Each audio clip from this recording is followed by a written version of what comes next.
EAGLES, Eagles.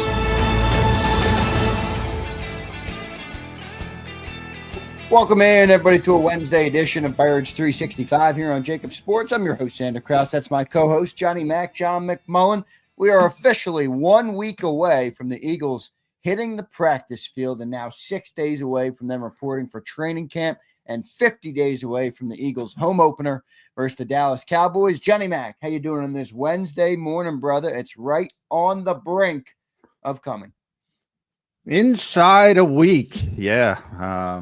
So we're finally here for the most part as we get through the off season, another off season, obviously a very positive one, whether you want to call them reigning, defending. I call them reigning because of the constant change and upheaval on NFL rosters. But yeah, very, very, I would say, calm off season for the Philadelphia Eagles. Not a lot of drama. Of course, CJ trying to get more drama stirred up. I did think it was interesting. I don't know if everybody saw it, but CJ had a long interview, CJ Gardner-Johnson, with the Pivot podcast, which is a bunch of Florida guys. He went to school at Florida. Brian Clark, Fred Taylor. I think Channing Crowder might be the other one, but I apologized. Yeah, he went to. But the most interesting part of me is he gave you some insight actually into. I know a lot of people said, "What has he done? What is he? You're unfair." Well, he gave you some interesting insight that you can take for yourself now. And he went all the way back to two things were interesting to me. He went all the way back to when he was traded, and that was unfair because he came in. I think it was August 30th. When they brought him in very late, obviously at the initial cut down. If you remember that season, which was the Super Bowl 57 season, a lot of angst about the safety position, who's going to start. And all of a sudden CJ shows up and jumps everybody in the line for a good reason, as it was proven. He missed 5 games that year, whatever, and he led the NFL in interceptions. But he wasn't that popular because guys had been competing all summer and all off season. All of a sudden he shows up and then he's got the what do you want to call it? High maintenance, loud, whatever. He's got the personality. So you throw that into it. So he gave a good story about being in the weight room, telling one of the rookies, Josh Jobe, hey, pick up your weights because that's the way they did it in New Orleans. And everybody's like, who's this guy? And they went to Slay and all this nonsense. So there's little things like that. That's number one. But number two is he explained the call when he was told he was being traded. And if he wasn't going to be traded, he was going to be released, which is, to my knowledge, I had not heard that before. It might have been out there, might not have been out there. But so they were hell-bent on moving on from CJ Gardner-Johnson. Yeah, they were done. They were out of the business regardless of what happened this offseason. They were moving on from CJ. Honestly, I thought he had some decent moments in that interview. It's cool to have a chance to have a player like that be able to really open up in a long-form format. But you see why they moved on from CJ. I kind of wish him. I wish him well. I hope he has a good rest of his career. But I certainly see why it happened. John, we said the NFL's inside a week. You can tell, can't you? I mean, I'm on social yesterday. We got deals coming down left and right, and the Kobe Dean pictures are flying around. CJ Gardner-Johnson talk is happening. I'm like, boy, the NFL is back in full force. How about some of the deals, though, that are coming down? The Chiefs signed Trey Smith, their guard. Sauce Gardner gets a deal done in New York with the Jets, and it shows you again, why do the Eagles get deals done early? Well, you see why. Last year, Patrick Surtain came highest paid cornerback in football at 24 or 25 million. Sauce Gardner getting 30.1 now. So a big jump there, but a lot of NFL news going around right now, Johnny Mac. Yeah, that's always the way. And obviously, probably the biggest news we talked about a little bit yesterday is the second round picks, because there's sort of a stalemate between the players as a whole and the NFL about getting fully guaranteed rookie deals is down on the board as far as possible. Right now it's 34. Obviously 35 is trying to get fully guaranteed. And then a percentage of the guaranteed money is what the issue is with Andrew Makuba. But in the slotting system, and that's what the NFL draft is now from a salary standpoint and a contract standpoint, it's tough to sign the 64th pick when everybody in front of them from 35 on down hasn't signed. And that's what's going on with Drew Makuba and the Eagles. And to me, it's a little bit more important because you saw Vic's mindset that with Cooper DeJean last year. If you're not practicing, he's not going to consider you ready. So even though long term, this is no problem, it's not even a blip in the radar. Short term, week 1 could be a problem. Right. If he wants to get on the field quickly. Now, ultimately, as I said, all right, he's not on the field week 1. If he's on the field week 6, like Cooper was, and takes off like Cooper did, who cares? But I think it's important for him to be in as quickly as possible. And that might be out of the Eagles' hands at some point until some of these other dominoes drop. Yeah, no doubt about it. So a lot of stuff happening, as you can tell here in the NFL. Then the Kobe Dean thing, John, I do think is interesting with the knee, man. He looks like, again, that doesn't really mean that he's going to be back or anything, but it is positive to see some of the movements that he's doing. There was a video floating out of him, and then he also put up some photos on his Instagram of him, getting over a hurdle and moving good, John. So I don't know when the Kobe will be back, but I'm excited to see what he's able to do this year. And I think it looks like it's lined up, as you were saying. He seemed ahead of schedule. I think he might be ahead of schedule. Yeah, I've been saying that for a while because, he was literally off crutches at clean-out day after the Super Bowl. Right. However, and that's what I've said pretty consistently, ACLs are probably the most common injury that people are familiar with, at least sports fans are familiar with. Absolutely. And if you're watching just somebody work out, somebody rehabbing from an ACL, they look fine 4 months, 5 months out. They feel fine for the most part, unless there's some complications. But for the most part, if everything goes cleanly, they feel fine.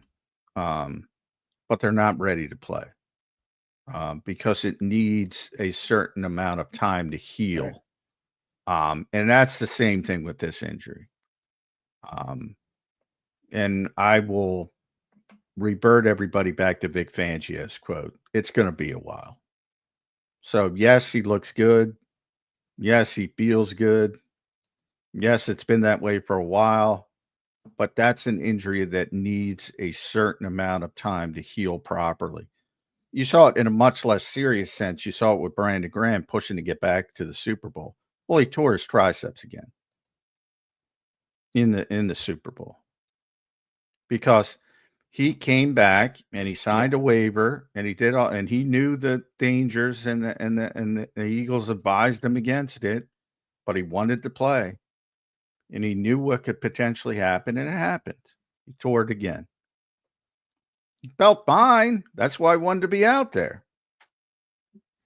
But these injuries need a certain amount of time to heal. And obviously, when you're talking about the Super Bowl, and it was ultimately his last game, there was a lot of incentive to get back. In a normal type situation, you're just going to listen to the doctors and say, yeah, I'm not even for that. Well, I do think it matters because Nakobe's in a contract year. Well, yeah, for him, it definitely matters, and he wants to get back as quickly as possible. But I'm telling you, because he's showing some, and he's looking good, and that kind of stuff, that doesn't mean he's going to be ready for week 1. Yeah, no, I actually think with the contract, he's going to take his time. You don't want to get back out there and get another injury like you just, you know what I mean? Like well, it's a catch-22. It's like you want to prove that what you did last year, you're back to that to get that, but you also don't want to re-injure. So you can look at it both ways. But bottom line is that is a very serious injury. It needs a certain amount of time to heal, and that's why Vic said what he said. It's going to be a while. Right. John, how It's long do you gonna think be it's a going to while. take Vic Fangio here at the start of the year? We're going into training camp now, and I think there's a big focus on, rightfully so, but on the young players, on the new starters on the defense. There's 4 new starters. If you add in the linebacker, there's going to be 5 new starters in week 1.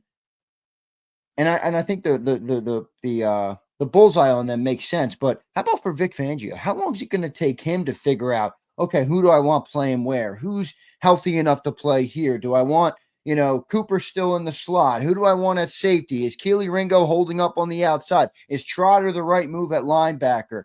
All those different things, on the edge. Is Ojolari or Uche better option than Jalix Hunt to start? I think it's going to take Vic a little bit of time, as it did last year, to figure out who he wants where on a consistent basis, when he wants him there, how much he wants him there, and all of those different things. How long do you think it's going to take Vic here at the start of the year with really a lot of new players for him?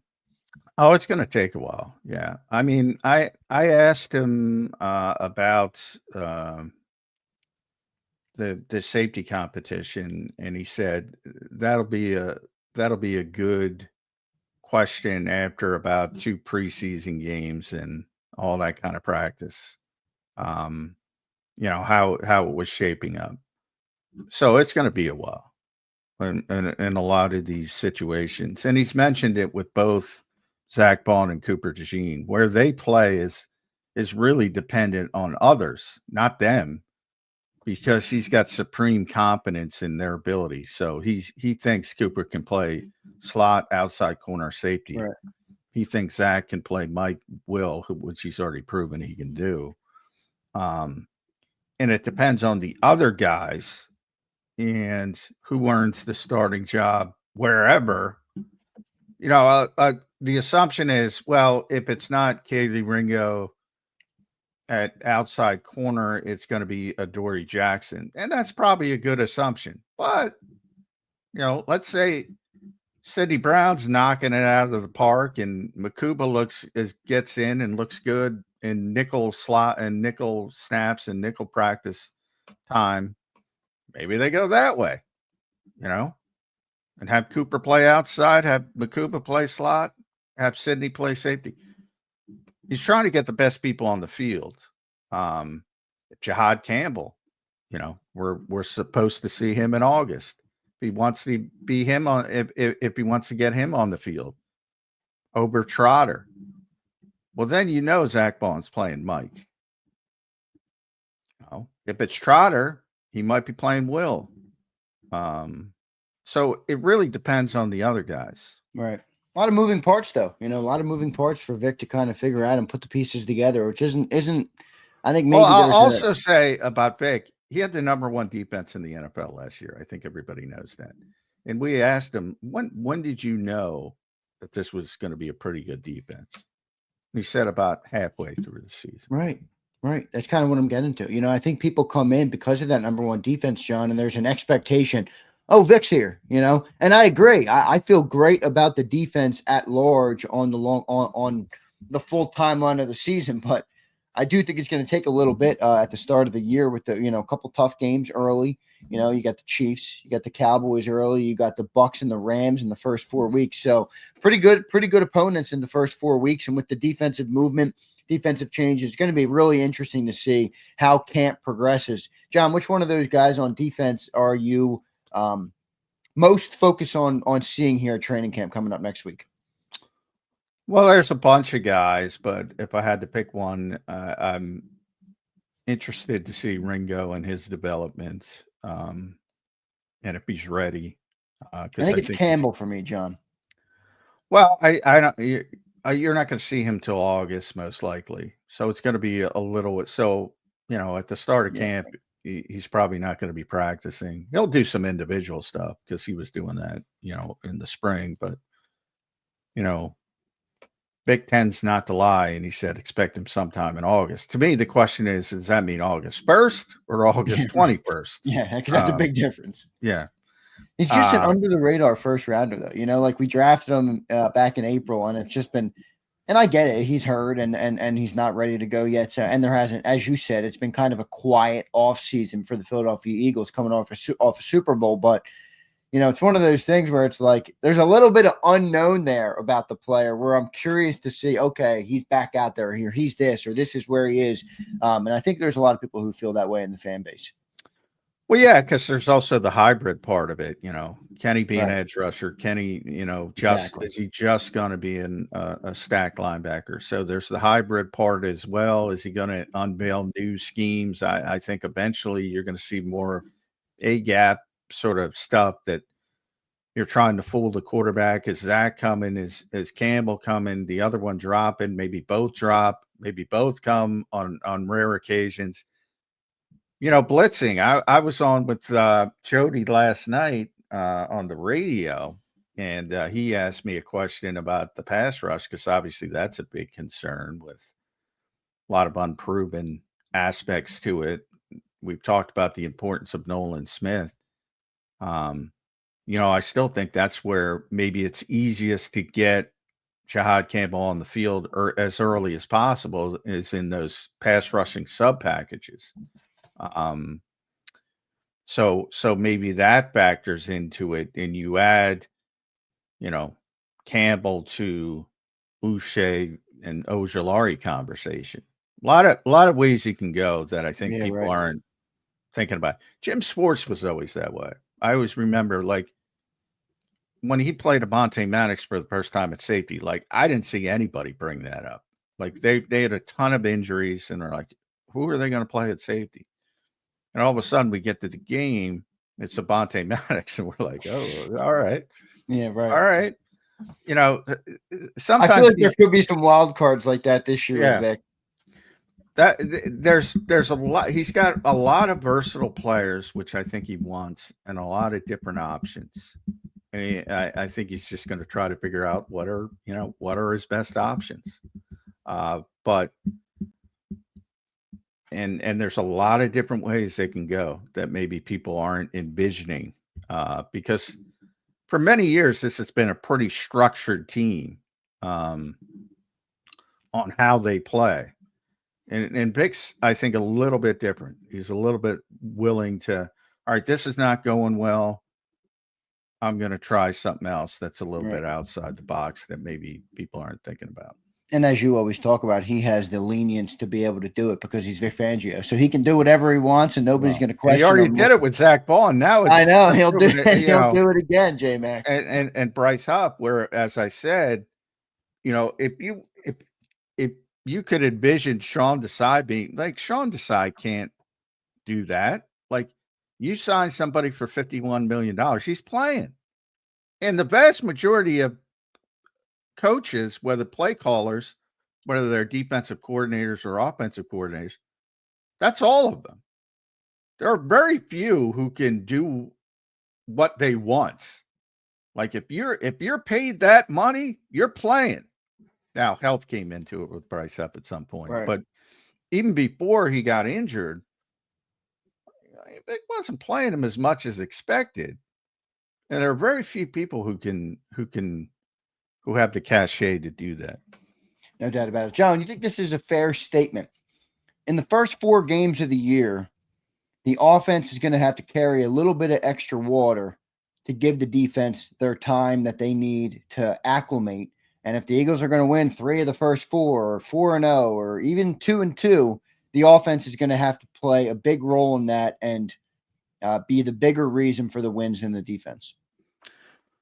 Well, yeah, on paper, yeah, I think that's fair. I mean, they're the ones with all the stars and 10 of 11 starters and all the continuity, with the exception of the coordinator himself and the play caller. Whereas the defense is where all the upheaval is and all the changes and all the new starters is going to be. So I think on paper that's fair. Now, maybe Nolan Smith is that guy.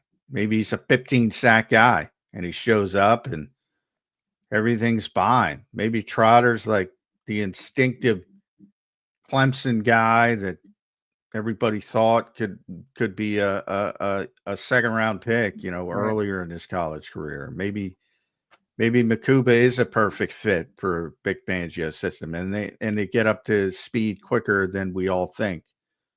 So, but yeah, certainly on paper, there's far more demonstrated performance, I would say, on the offensive side than the defensive side.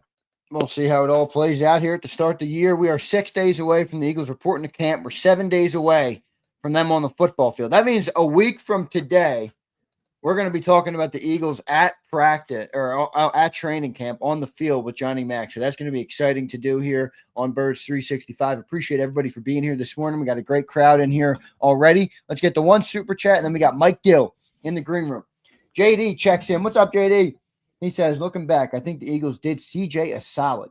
They sent him to D'Amico Ryans with a top 5 secondary and an elite pass rush.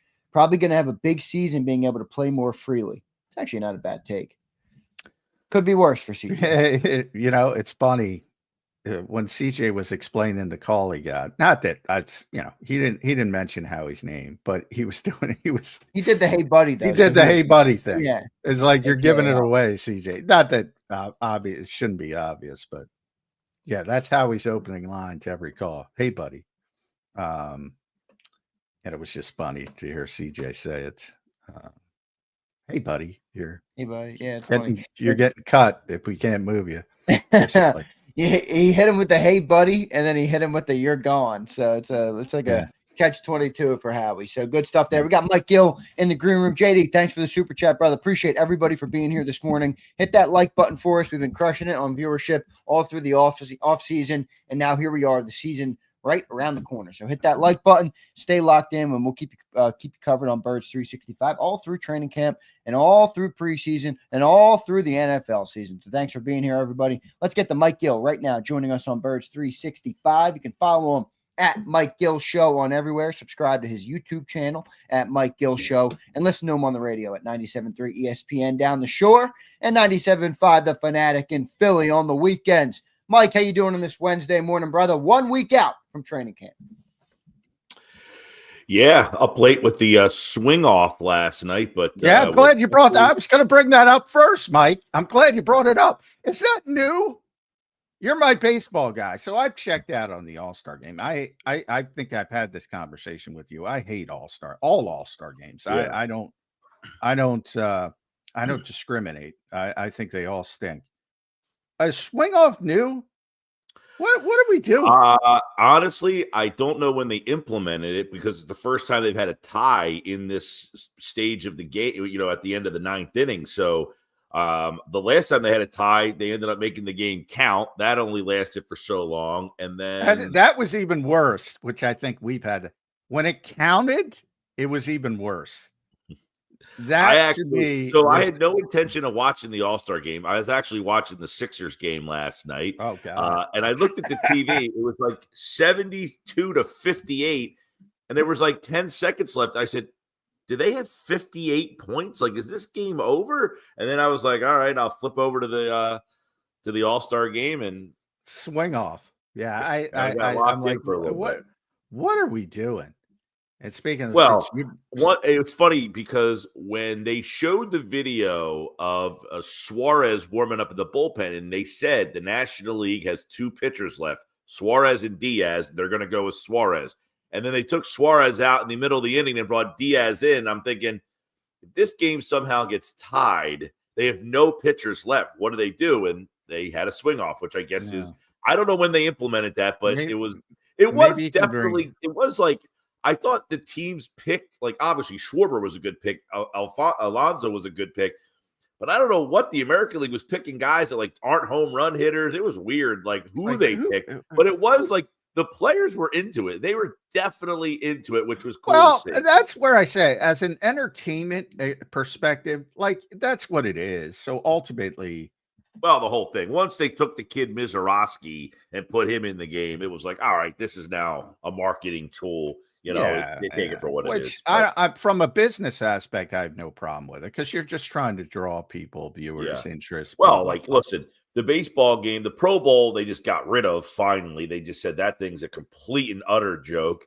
The NBA, I don't even know what they're doing with their game now. Are they doing? I think they're copying the NHL because the NHL had some the world thing.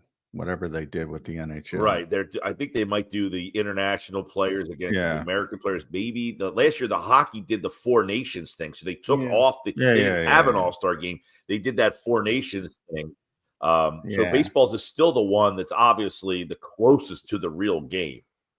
They're all trying to do anything they can to make that a valuable time of the season. I don't know if they're going to do it or not. But Mike, we're a week out from training camp. One super chat I got to read to you. Brian Fleming checks.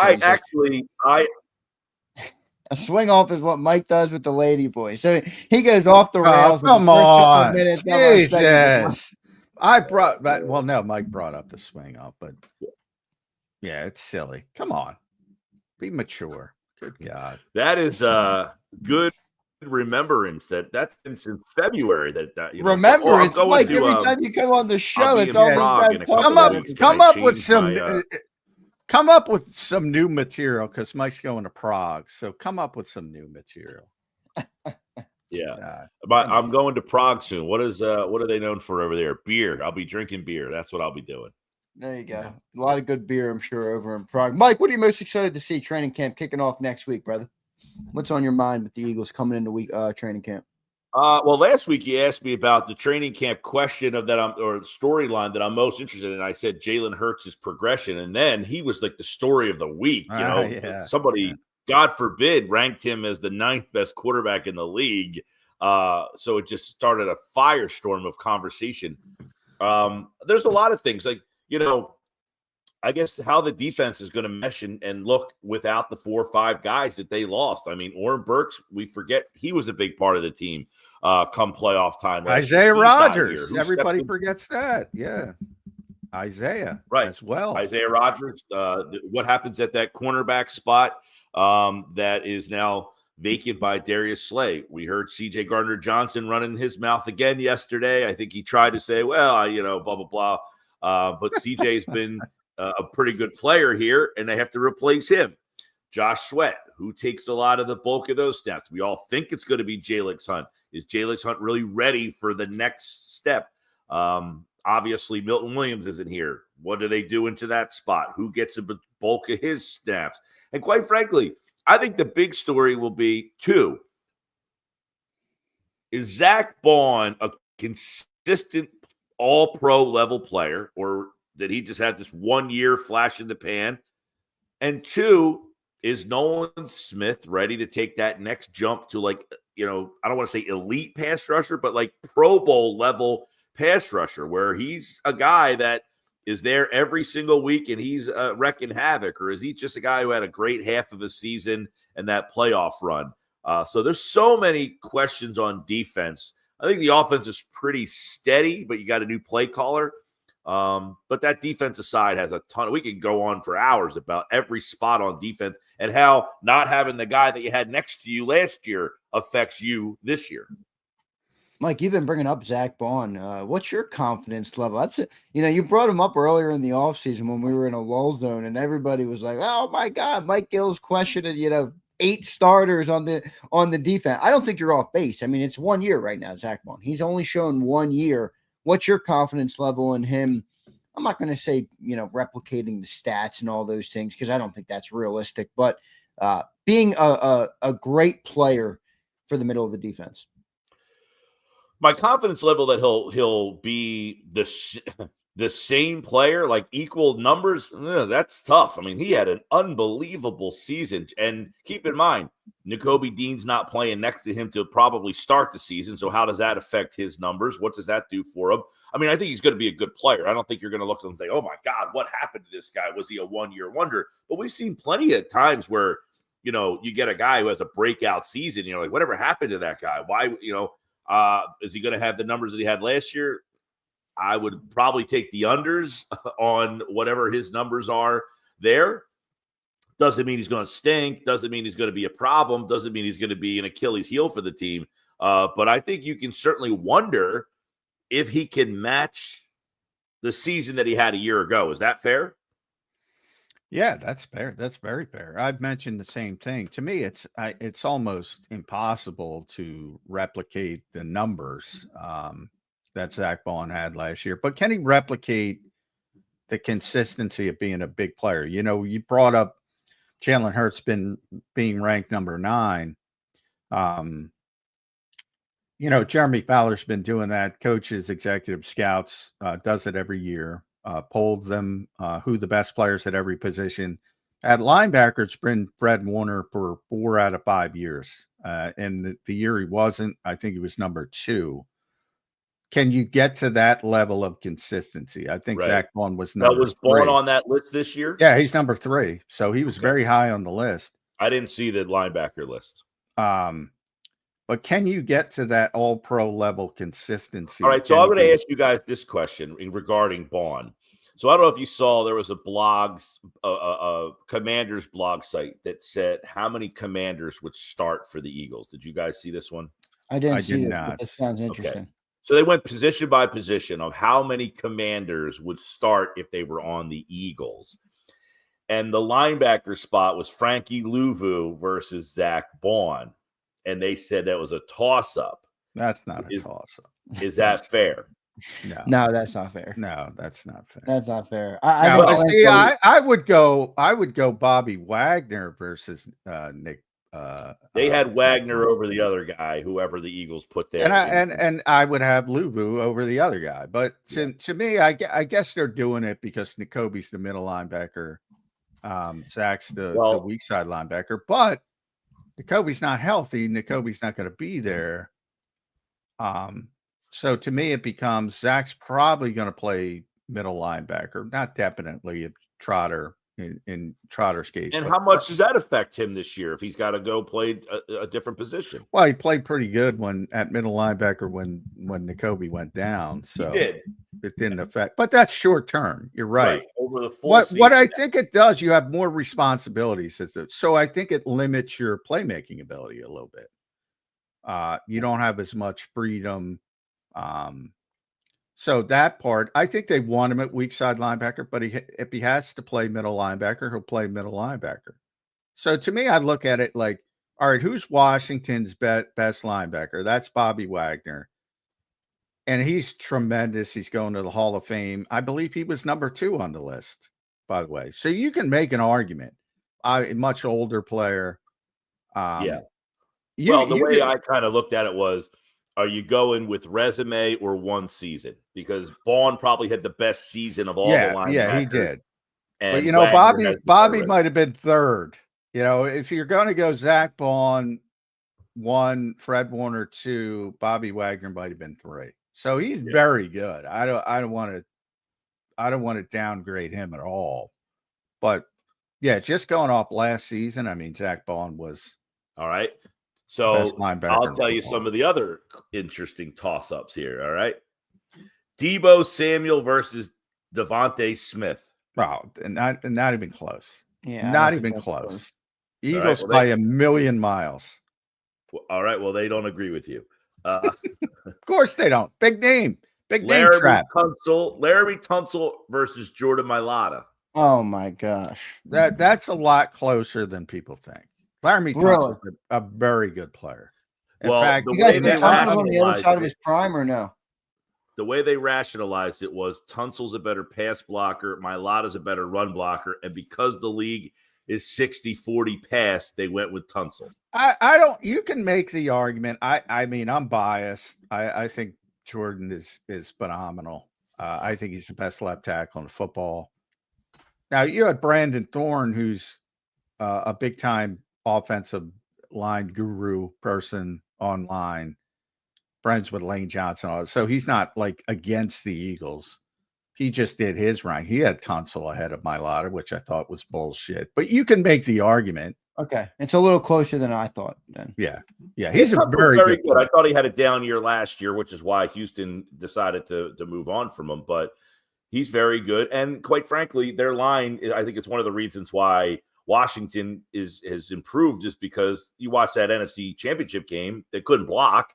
Now you got Tunsil on one side, and they drafted a guy in the first round on the other side. They're hoping their offensive line is shored up. By the way, they drafted Connerly, right? Josh Connerly. So now they're hoping that Jaden Daniels doesn't get his ass kicked in the game. He got killed in that game because they couldn't block. Yeah. And I'm Sam not in love with everything they did, though, Mike. I mean, Tunsil was probably a good addition compared to what they had, but I think they got a lot older, a lot more expensive, and the Eagles got cheaper and younger. I don't know. I mean, I think there's two different philosophies. I think it works for where they are as a team, but I'm not entirely sold on what Washington did this offseason. Well, listen, I mean, they improved their offensive line. The rookie is up in the air. You don't know, but you got a rookie playing right tackle. Now Howie liked him. Howie liked him on Unscripted. Yeah, they got rid of Jonathan Allen and replaced him with Javon Kinlaw. So the other one, they had Deron Payne against Jordan Davis. They took Payne over Davis. Sandra Strill against Cooper DeJean, and they took Sandra Strill over Cooper. There's a lot. Come on. Yeah, there's a lot of bias in this They list. took Lattimore over Quinyon Mitchell. Well, first of all, I mean, number one, I guess they're doing quarterback 1 versus cornerback 2, and they consider. I mean, to me, you got to do outside corner, nickel. So it's Cooper against Noah. I don't want to butcher his name, but whoever Noah, however you say his name. Yeah, their nickelback, who's a decent player. I'm not down, right? Not even close. And then to me, I would take Sandra Still. I'd take him over Kaylee Ringo, even though I'm very high on Kaylee Ringo. And Lattimore, it's one of those things where is he a better player than Quinyon Mitchell? It's sort of like Darius Slay. Most Eagles fans think Quinyon was better than Darius Slay last year. He wasn't. If Lattimore is healthy, he knows how to play. He's much more technique, fundamentally sound, much more advanced. But he's got injury issues. If everything goes perfectly, Lattimore probably plays better. But I bet on him getting hurt or things like that. So, I mean, but he's a very good player. That was some of the, and then obviously they took Jaden Daniels over Hurts. So in the end, they have 11 Commanders starting for the Eagles. And well, if you want to, it's kind of like if you want to debate that you should take Lattimore over Mitchell, for instance. Well, then you have to take Hurts over Daniels because you're weighting the length of the resume, which is fine. However, people want to do it. Like I'm a big Jaden. The reasoning was that the ceiling is higher for Daniels than it is. Well, that's unquestionably because the ceiling's like ridiculously high. Doesn't mean he's going to reach it. Yeah. But I mean, 11. So in the end, 11 players on the Commanders would start for this Eagles team. So I guess they did the exercise the year before and said they have now closed the gap because more of their guys are better and able to get on the field if they played for the Eagles. And therefore they looked at, I think the one thing is we know there hasn't been a repeat winner in the NFC East. We all kind of feel like it's a fait accompli that the Eagles are just, better than everybody. But if Jaden Daniels doesn't, CJ Stroud was amazing as a rookie. Then last year he had a lot of injuries around him, and that kind of brought him back down to earth a little bit. If Jaden Daniels takes that next step from what he was last year to wherever he could go, the Commanders could be a really good team if he takes that step. He was really good last year as a rookie, and if he's better this year as a second-year player, then they could be really good. Their big thing is that you wonder, their schedule last year, they had 11 wins against non-playoff teams, and every playoff team they played, they lost until they got to the playoffs. Then they won. But over the course of the 17-game season, they just didn't beat anybody all year long. They did not. The only game they won was against the Eagles, and Kenny Pickett was the only playoff team they beat. So we'll see if that team is a byproduct of the schedule last year, or is Daniels ready to kind of pull them into the next, to that next kind of chasm of we're a Super Bowl contender. Well, I've said pretty consistently with the Commanders. First of all, there's no way I can get to 11 players that would be starting on the Eagles, but I think they're going to be better than last year, but they might be worse in the public's eyes because I think they got a little bit lucky in the playoffs. Now they deserve credit. They deserve credit for taking advantage of a situation with Detroit and, Minnesota gets upset as well by Los Angeles. So things worked out for them to go to the NFC Championship game. And I remember talking to Zander on the pregame show. I'm like, they're not ready for this game. No freaking way. Hey, it was 3:00 in the morning for me when I was watching, so I don't know what was going on. And predictably, you mentioned the offensive line. Sam Cosmi was hurt. He was their best offensive lineman last year, so he'll be back. So they should be a better team, but they should be. Yeah, absolutely. No, but Zander, that might not show up with another NFC Championship berth, is what I'm trying to say. Well, the depth of the NFC is interesting because you got, I think I like the Rams. You got Green Bay that everybody the last couple of years, since they won that game against Dallas. They become Dallas. a little Cowboys-like.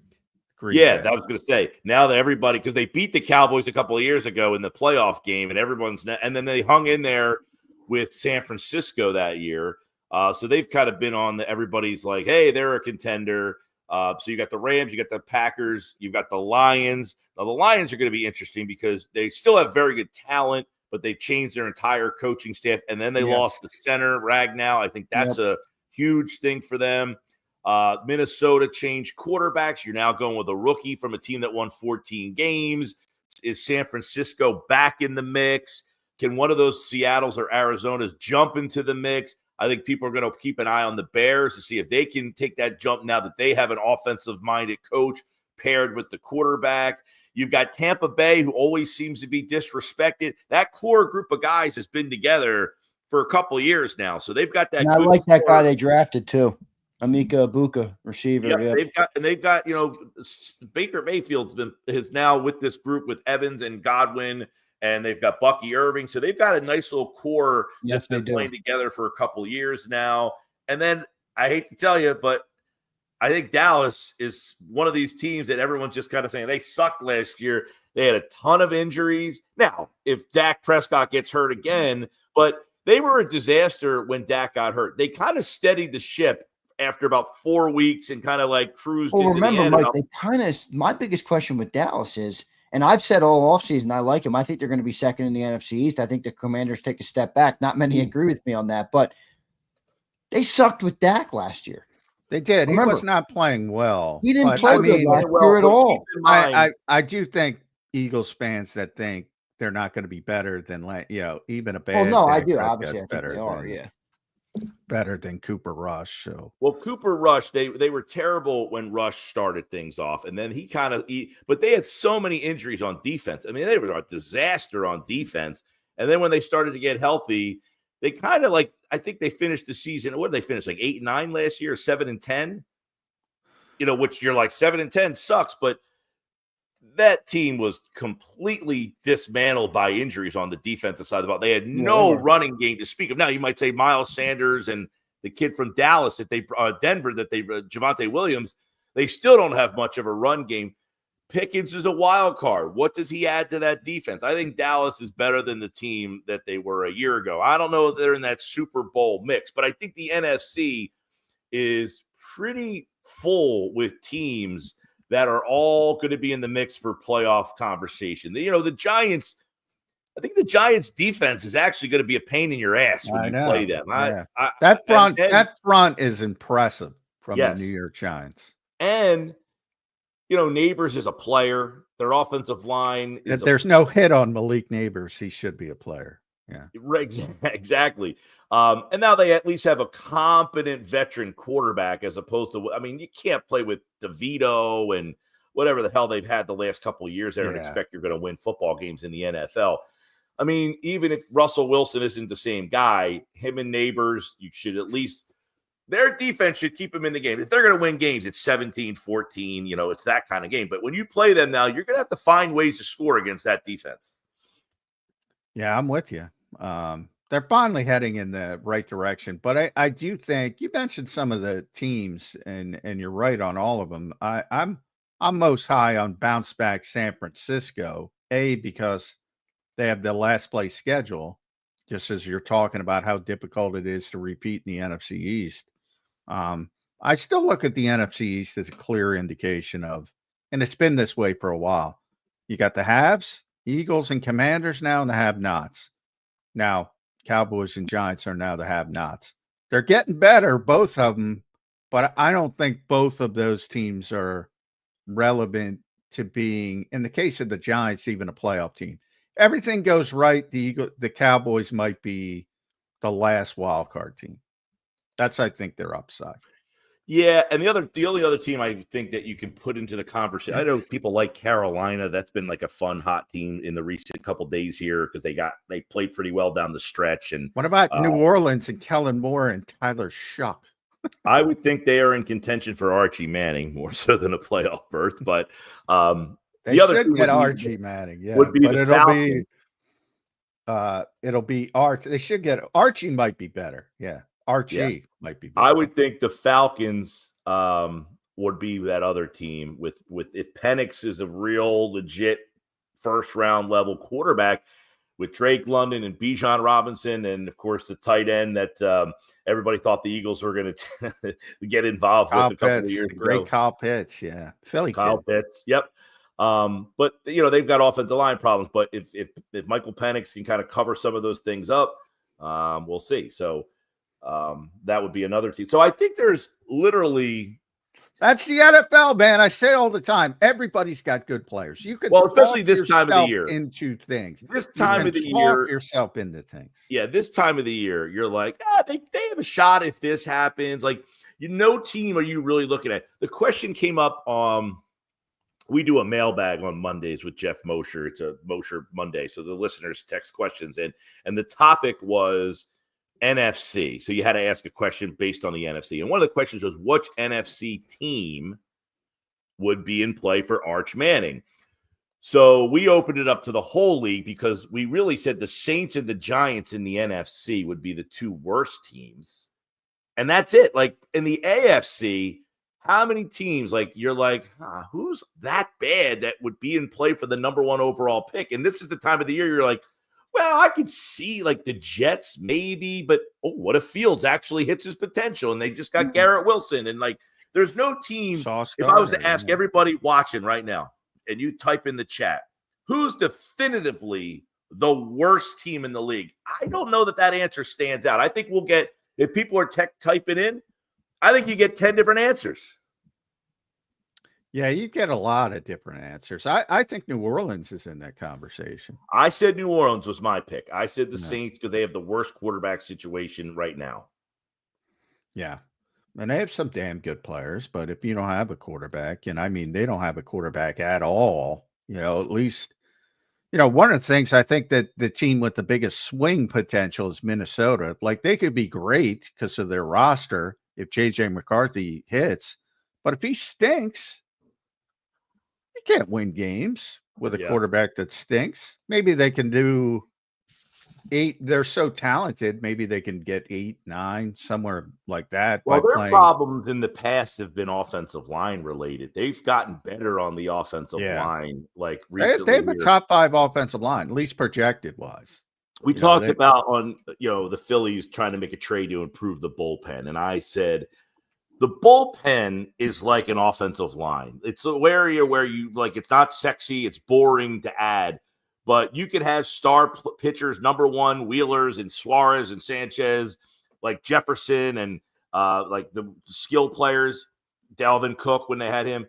But if they don't have an offensive line, they can't finish the job. Wheeler can pitch 8 innings, but if the bullpen blows it in the 9th, I said the bullpen is the offensive line. And the Vikings' problem has never been skill players. They've always had talented skill guys, but they just couldn't block for them. And now they're starting to get better on the offensive line. They're not a great offensive line by any stretch, but they are competent enough. They signed Ryan Kelly, and they already had the tackles. Yeah. So they already had Darrison and O'Neal, who are top 5.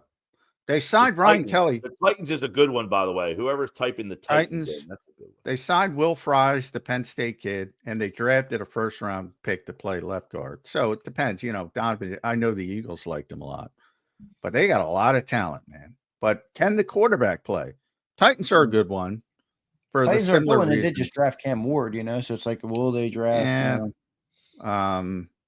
Cam Ward's going to have to do a lot, but Carolina's still good. That's a good one. There's no evidence that team's not going to be terrible again.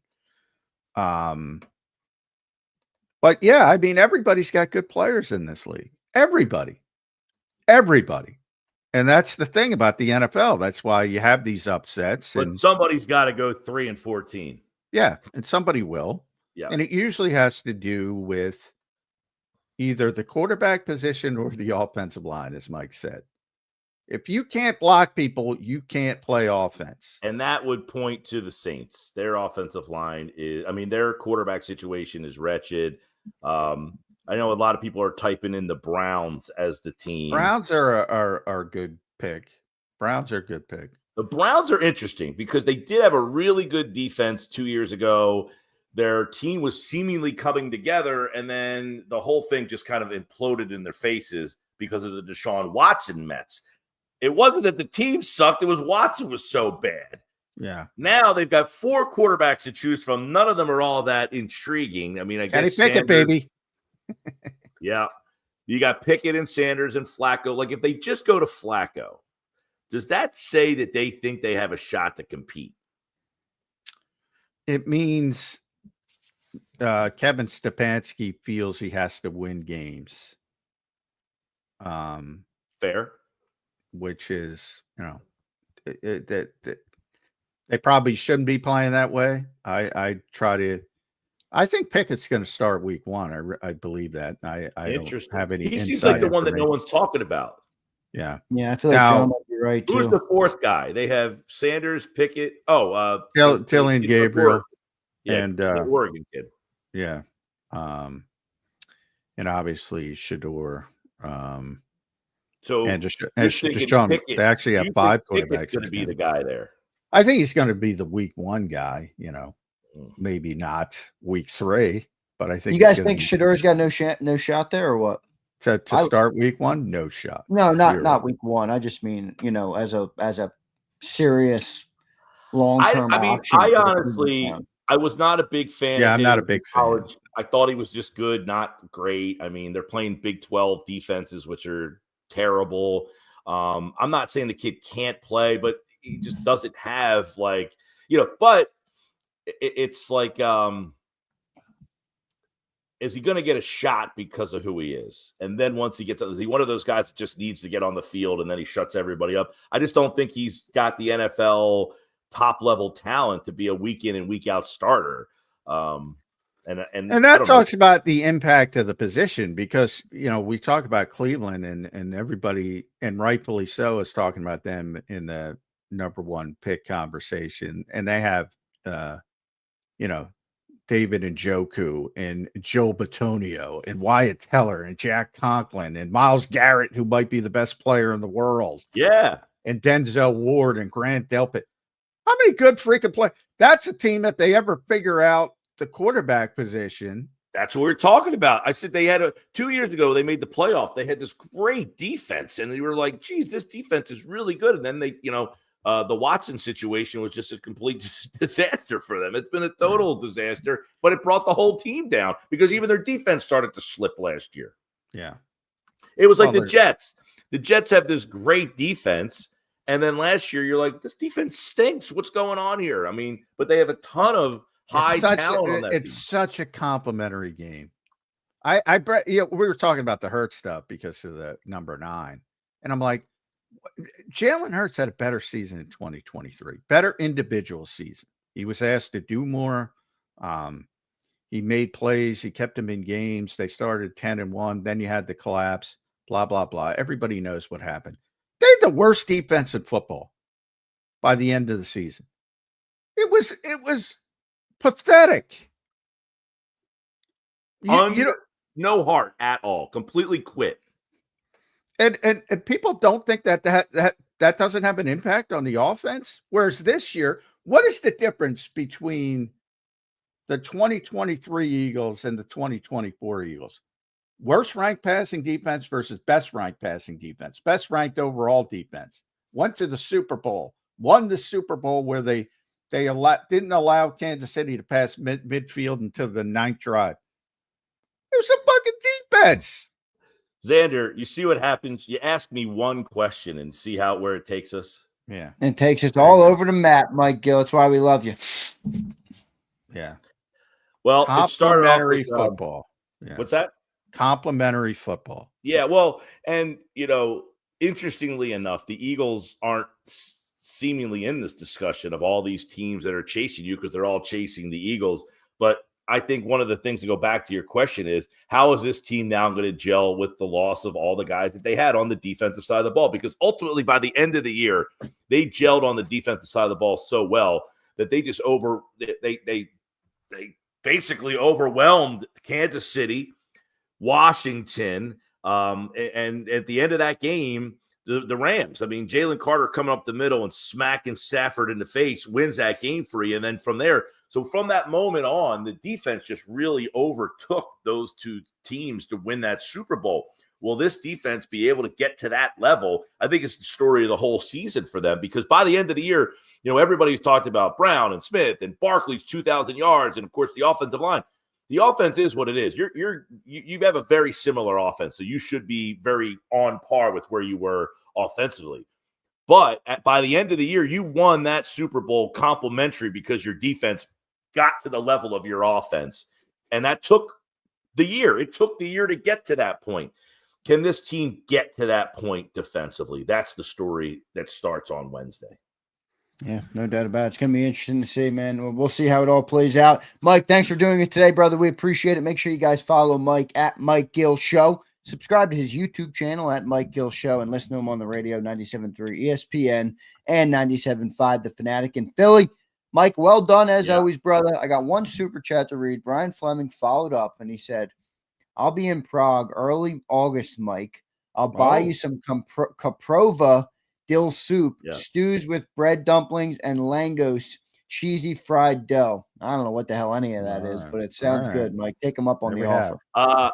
Well, I will be in Prague. I'm going to Lisbon, Portugal first, and then we're going to Prague. So I will be in Prague about the 10th of August. We've been doing the research on different places and things, the stews and the bread. The food over there looks awesome. The beer over there, that's what they're known for. But I'm going to Lisbon, Portugal in the first week of August. Then I'm switching over to Prague the second week of August. So maybe, the last time when I went to Thailand, I got to give a shout out to your viewers.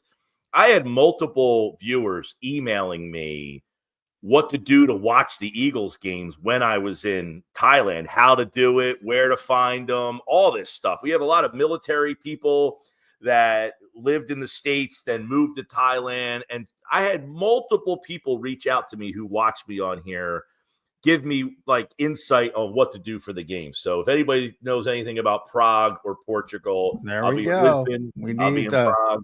Go ahead. Portugal people and Czech Republic people. And I'm sure we have Lisbon. We're going to Sintra for the one day. Apparently Madonna lives there. That's where like a lot of like famous people kind of move to. There's a lot of like high-end people that move to Sintra, Portugal. So we're going to go check that out. And then Prague is just more of like a, beer drinking town. I need to get away from the shore. Are you the world traveler, Mike, or is it your girl that's the world traveler and you're in it because you're with her? Oh, she's the world traveler. I'm just hitching along for the ride. Yeah, that's right. Kind of what I thought, but I didn't want to go. I don't know. Maybe you're the guy that's the world traveler. I'm not a world traveler. Well, we enjoy doing it together. We pick spots together now. Like she picked Thailand, and then this one is more me. And like, hey, I'd like to see Prague because I've heard a lot of people talk about the beer, and I'm a beer drinker, and I like to check out that kind of parts of the countries. And we went to the Phillies game in London last year, had a blast. So we're just rolling, man. Love it. The heck with this work stuff. It sucks. All right. Don't lose the passports. Yeah. The world traveling tour of Mike Gill is coming up. We appreciate it as always, Mike, and we're going to miss you while you're gone. Pick me up some kind of Prague refrigerator magnet. Yeah, there you go. We've been buying Christmas tree ornaments. There you go. You gotta get something. I'm a Christmas tree ornament guy too. I like nice ornaments. Yeah. All right, Mike. Thank you, man. We appreciate it. We'll catch up with you next week. All right, there's Mike Gill joining us here on Birds 365. Great segment there with Mike Gill. A lot of questions, John. A lot of discussion about the NFC and stuff and where all these teams are. I think the NFC has a chance to be pretty competitive this year. But I still don't think any of these teams are as good as the Eagles. I'm sorry. Yeah, well, I think projection wise, I mean, the Eagles have more good players than anybody else, Right. but they have taken a step back from that perspective. I mean, just don't know if anybody's taken a step up to the Eagles level. Well, like the Eagles might have been here and they came to here, but did anybody get here? I don't know. I agree with your assessment, but remember where we were at this point this year with players like Zach Bond and Quinyon Mitchell and Cooper DeJean. Yeah, first round pick, second round pick. In the case of Bond, probably nobody, even Zach himself, as we've discussed. Always people all over the league step up. People all over the league step back. Some guys maintain, stay at a similar level. You're gonna be talking about players you don't think you're going to be talking about, not only in Philadelphia but everywhere across the NFL. So, a lot of things change on paper. I feel like there's a lot of step up candidates with the Eagles, but I don't know how many step back candidates there are. Like I think Bond is realistically, could he do it again? It was 1 year. Lane is 35. I don't think he's going to step back, but I guess somebody could make that argument. Maybe the rookies that are the now the second year players, maybe. I don't know. I mean, how many players do you think could step back this year? Well, I think the perception is that youth always steps forward. That's not always the case. It's generally the best part to look at players who are going to take a step forward, but you see it in every sport. People adjust and there are adjustments, and some people handle it well, some people don't. Saw it with CJ Stroud, most notably. Still a very good player, but not nearly as good in this rookie season. It's what you have to hope for with Jaden Daniels as well, with Washington taking a step back. Happens all the time. There are guys who are not going to play as well as they did last season. Yeah, I think that's with the Eagles. And there are guys that are going to play better than expected. Is it going to be similar to last year? Again, that's a lot of talent on the defensive side they lost. Like we just did our top 25 list and we've talked about it on the show. Think about how deep that list would be if Milton Williams was here, if Josh Sweat was here, if Isaiah Rodgers was here, if all those guys are here, CJ, etc. Think about how deep that list was. I don't know if any of those guys would have fit in the top 10, though. No, not top 10. Well, I'm trying to think. 10 was. I mean, 10 we have Quinyon, then Devontae 9, 8 Landon, and Baum is also 11. I probably, coming off last season, I probably would have put Milton in the top 10. Bottom half of the top like 10, yeah, somewhere in that range. I probably would have put him over, especially some of the younger guys. But Sweat would probably be in there 12 to 15, maybe even a little higher.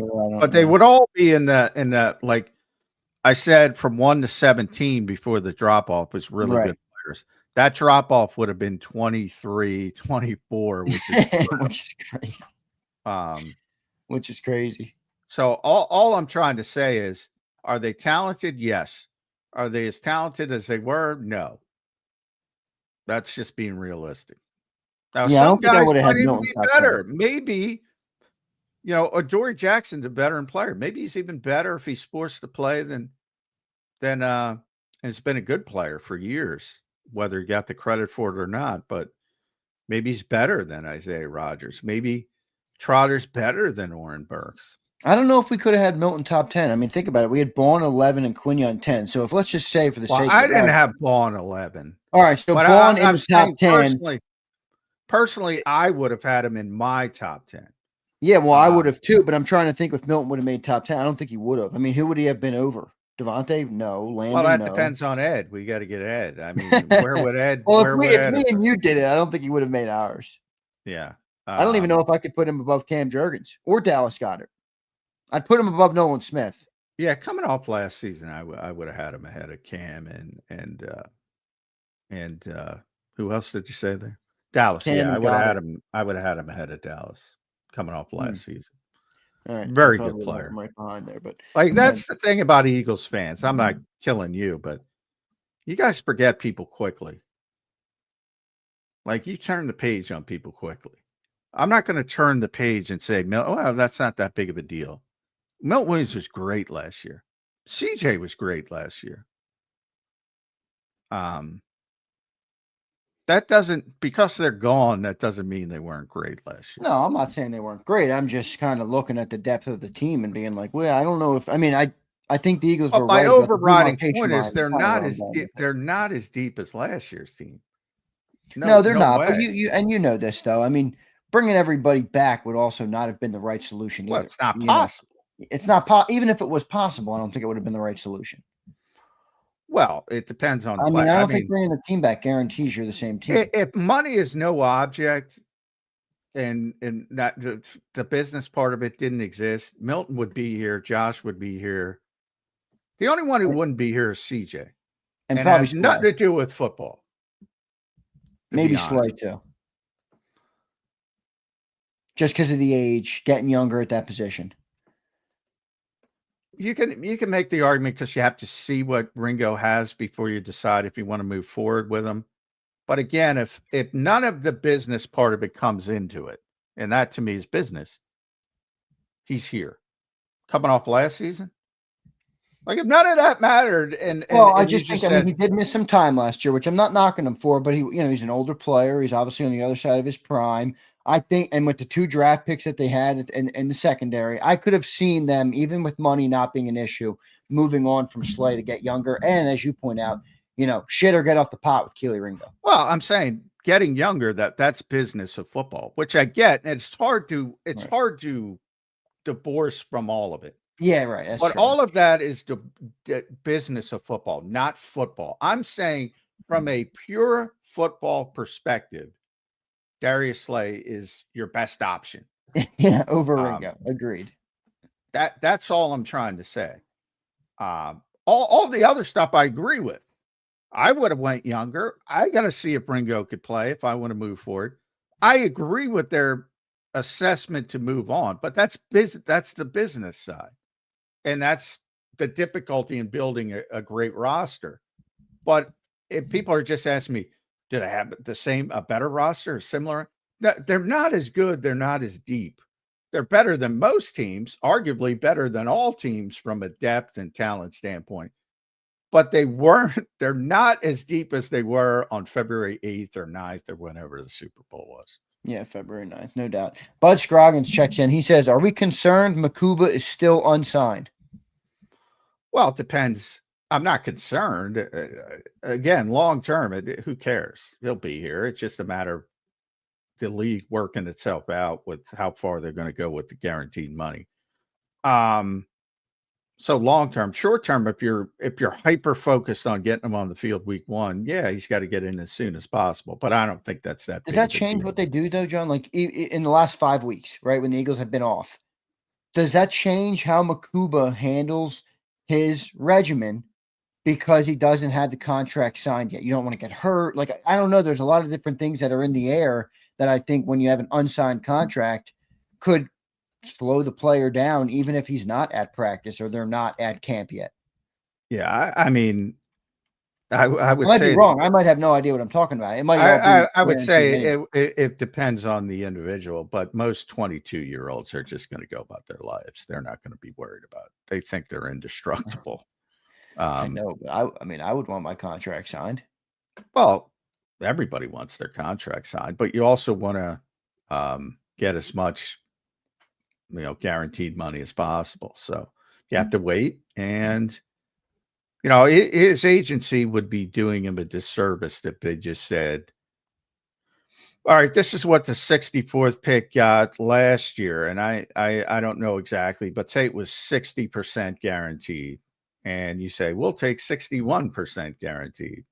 And all of a sudden, the 63rd pick gets 80% guaranteed, and you're not doing your job. So, again, the business of football is boring, but if you're worried about week 1, he's got to get in as soon as possible. Long term, as you saw with Cooper, different reasons. His was an injury.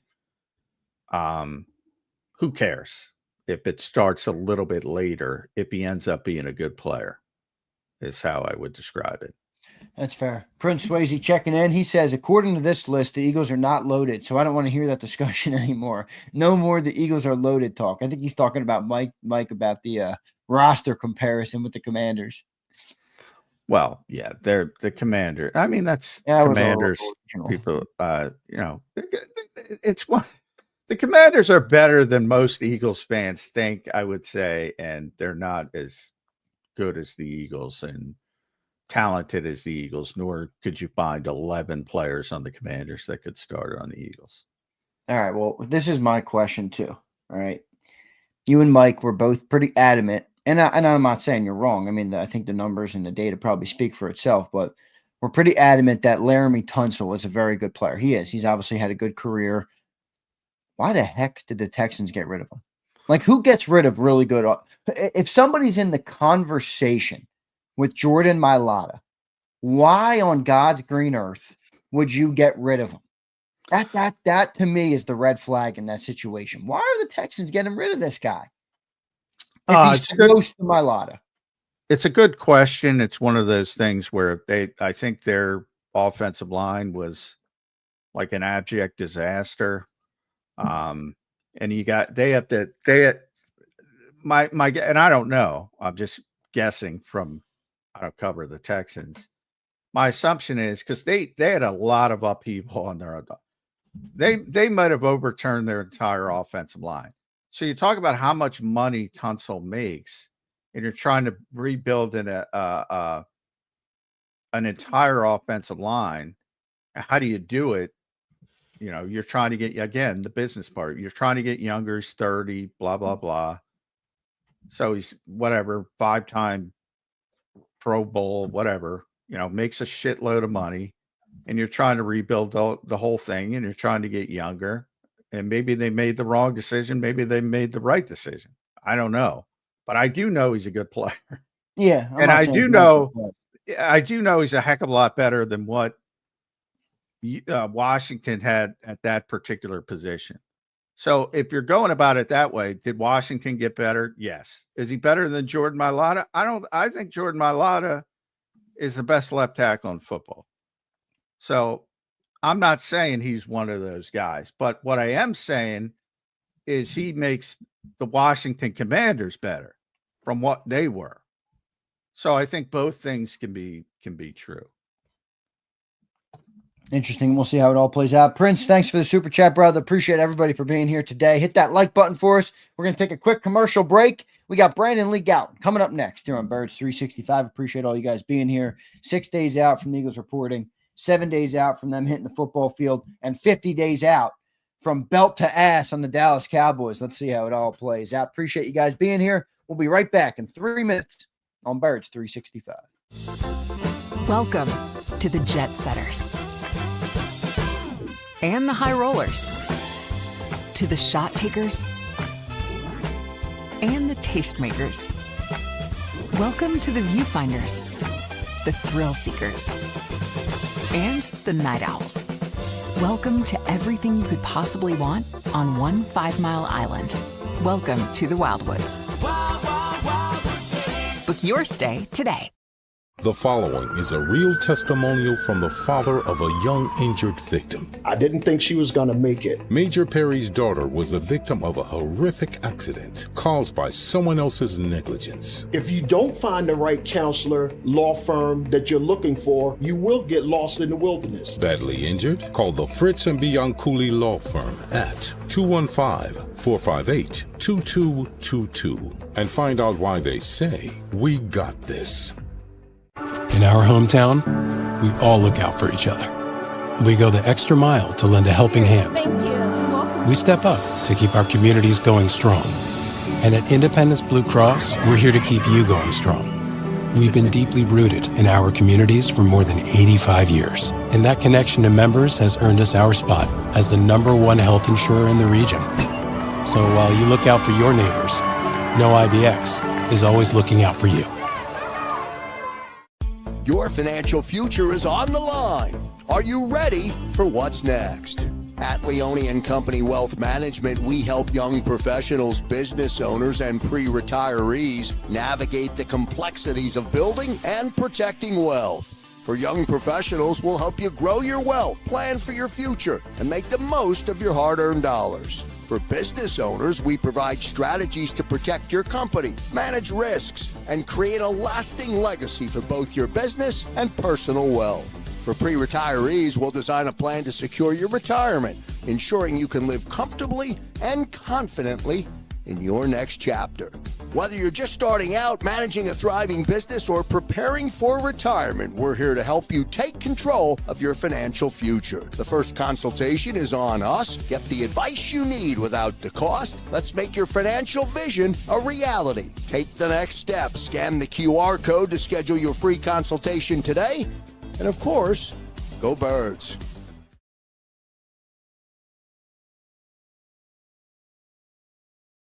Welcome to the Jet Setters and the High Rollers, to the Thrill Seekers and the Night Owls. Welcome to everything you could possibly want on one 5-mile island.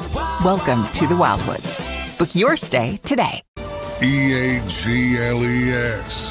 Eagles.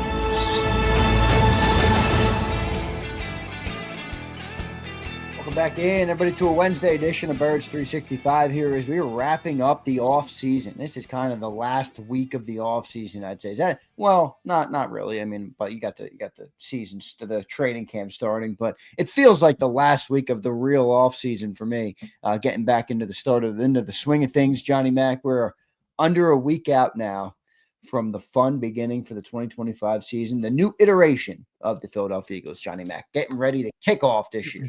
Yeah, the new iteration. No repeat talk, sustained success talk. So soft ban on the R word at the NovaCare complex. And we'll see. To me, that's the most difficult part. But that's been the strength of Nick Sirianni, messaging, getting people on the same page. And you got to do it again. I think it's notable.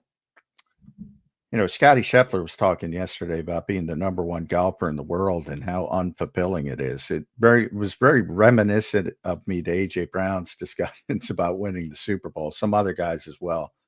I think that's something high-level athletes have in common, the old idea of process over results. And I think a lot of the Eagles have that right mentality. So I think they have a good chance of having a lot of success again.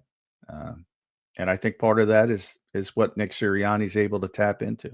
Yep, no doubt about it. Kicking off next week. So let's get to BLG, who's set to join us now from Bleeding Green Nation. Brandon Lee Gouton joining the show right here. You can follow him on X at Brandon Gouton. Read all his work at bleedinggreennation.com. BLG, under a week to go from the Eagles reporting for camp. How you feeling on this Wednesday morning, brother? Yeah, it's good. It will be out there in a week's time at the NovaCare complex to see these players actually practice in person, and it's always a good time.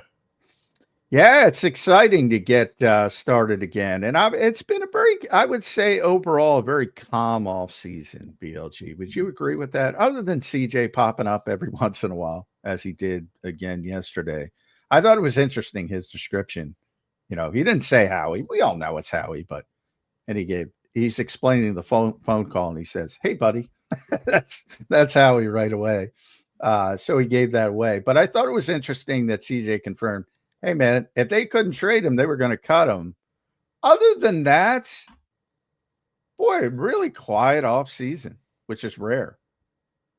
Yeah, that was a big takeaway from their spring practices. It's just that, especially when you compare it to other teams around the league, the Commanders, most notably, yesterday with the Terry McLaurin situation.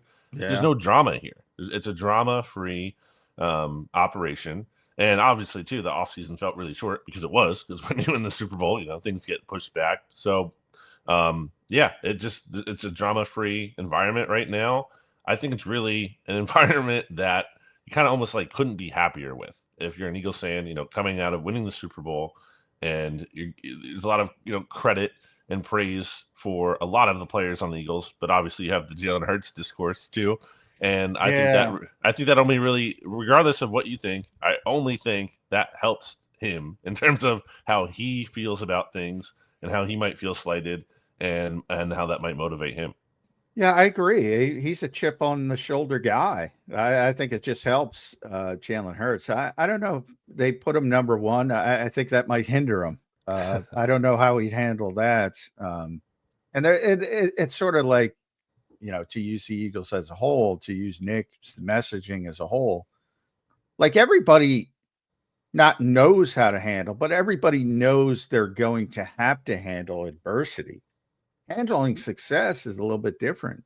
And sometimes it's harder because you're expecting the adversity. And now everybody's blowing smoke up your what and telling you how great you are. How do you handle that? That to me can be more difficult. And we're going to see how the Eagles handle it. But since you brought up the Jalen stuff, I don't know. I look, I've been upfront about this, BLG. I don't think he had his best season. I would have put him ahead of Jared Goff. I would have put him ahead of Matthew Stafford, who to me is a great quarterback, but he's a little bit descending. Everybody else you can argue, that's about where he belongs. Where are you in the disrespect conversation? Yeah, I think when you look at that list, like you said, there's certain names on there that I think are just tough. I think even Jaden Daniels, I think Daniels' upside, I'm a big Jaden Daniels believer in the upside, but also you have to factor in it's 1 year. And we haven't seen how, the NFL is going to react to him. Look, we all would have had CJ Stroud, a lot higher last year after his rookie season than we did after his sophomore season. So I just think, I'd like to see a little bit more of a sample size there. That's not even me being a Jaden Daniels hater. It's just, I want to see sample size when we're talking about top 5. Like it's a pretty, distinguished category at that point. So, look, you can always quibble, with a couple of spots. I think the tiers are always the more interesting way to go. Which guy belongs in what tier here. And I don't think Jalen's in that top tier. I don't. I think that's a rarefied air. And in fairness, some of those guys in that top tier haven't had the Super Bowl success. And that's obviously like a weird thing to reconcile with. Not even just like in terms of winning it, but even making it. Josh Allen and Lamar Jackson. Joe Burrow made one. So it's kind of it's weird to parse through ultimately. But I do think Jalen has been a little bit undervalued league wide, especially when you're seeing things like, this wasn't the ESPN rankings, but like there's other ones out there by like pretty notable quarterback or film watchers who have like Geno Smith above Jalen Hurts. It's like, what are we doing at that point? Yeah, well, I agree. It depends on the list. I agree with that. Some, the ESPN one I think is more valuable because it is coaches, executive scouts.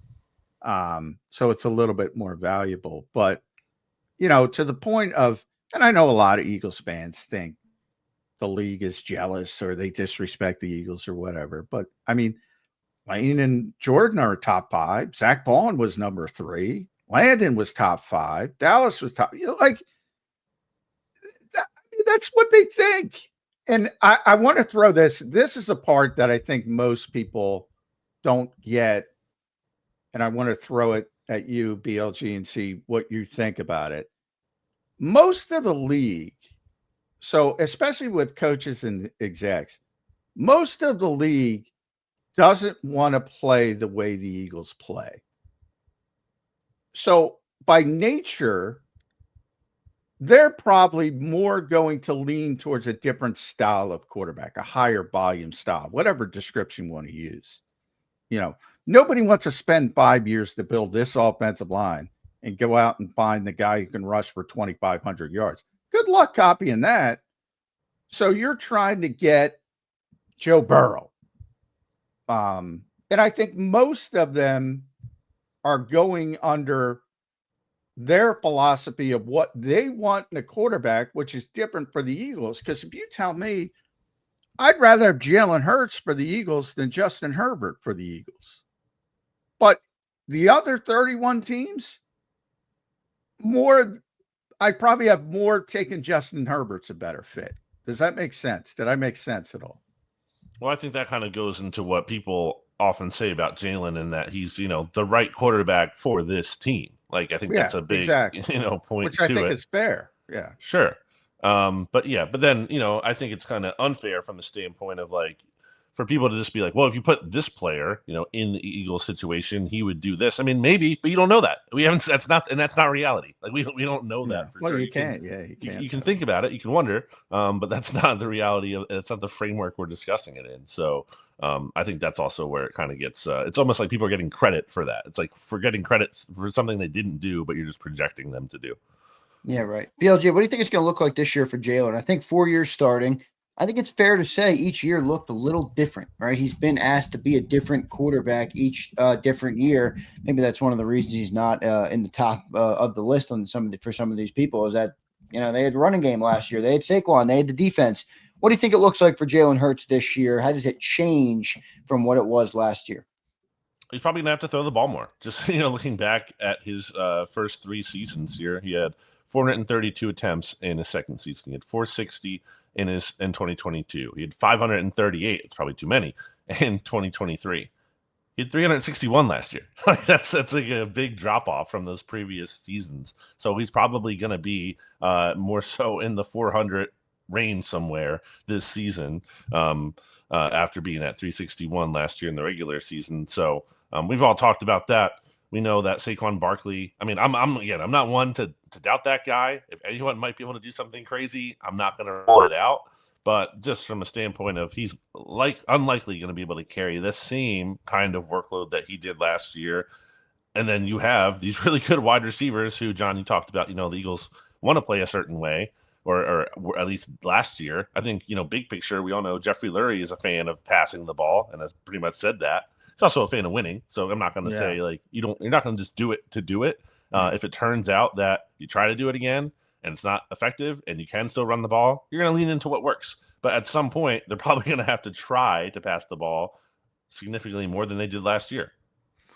Yeah, and I think, probably the personality of the season is going to demand they pass more. So some of that will be self-correcting, most likely, unless you have the number 1 defense again, unless you have a 2,000-yard rusher again, which is possible, but if you're playing the odds, probably unlikely. And as we sit here on the precipice, BLG, I said, well, what about this team worries me the most? And I keep going back to, not that it worries me, but I keep going back to edge rusher. I go, that to me has a chance to go. If you say what can go really poorly, to me, I'd look straight at edge rusher. Where do you look? I think that's fair from a standpoint of you win the Super Bowl. There's a honeymoon period of like everything is great with the roster. There's no flaws. Everything's perfect. You kind of think more of everyone than they might be necessarily. It's possible, I would say, and I'm a big Nolan Smith believer, a big Jalen Hunt believer. But sometimes as a team, not just unique to the Eagles, you get too high on your own young players. And you kind of, you're a little bit biased there. And you don't maybe get the necessary help that you should have gone. And maybe, Uche and maybe Ojulari, maybe they're one of those or both of them step up and they're good and they're part of the rotation there. But let's just say, that Nolan Smith and Jalen Hunt play up to the Eagles' expectations. If one of those guys gets hurt, where are you all of a sudden there with your edge rusher situation? Like that's not a good spot to be in, I think, especially because I think Ojulari might just be okay. Uche, we'll see if he even makes the team or not. I don't think it's like 100% lock. No, I think he will. Lock. Right, but I don't think it's a guarantee. So I think I'm more comfortable believing in the upside of the starters. I think that's okay. I'm not going to criticize them for doing that, but I do think like the depth behind them and kind of just banking on that is a little bit shaky. How much questions for Vic Fangio, BLJ? I mean, a lot of talking to new players, and I think it's valid. I mean, there's a lot of young players, a lot of returning players, a lot of youth on the defense, but how long is it going to take Vic to figure it out? I mean, you got moving pieces. You got some guys who are injured, some guys who are coming back. Do you want Cooper inside, outside? Who's your safety? Who's your corner? I think there's a lot of questions for Vic, and it might take him a little bit of time to figure out who he wants playing where, when he wants them there, how much he wants them there, and all those different questions. How much time you giving this defense to get acclimated this season?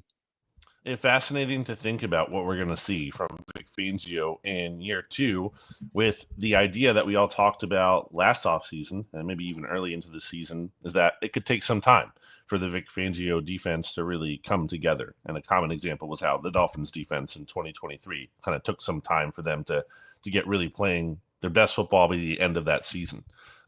So we'll see here, now that Fangio has had the benefit of being here for an entire year. Now you could say the drawback there is that teams have had more time to look at what specifically he did last year and with this team. Now, obviously, Vic has been in the NFL for a long time, so teams have had a lot of time to look at what not only he's done, but also some of his underlings have done with different teams too. So I don't think it's a matter of he's going to be figured out.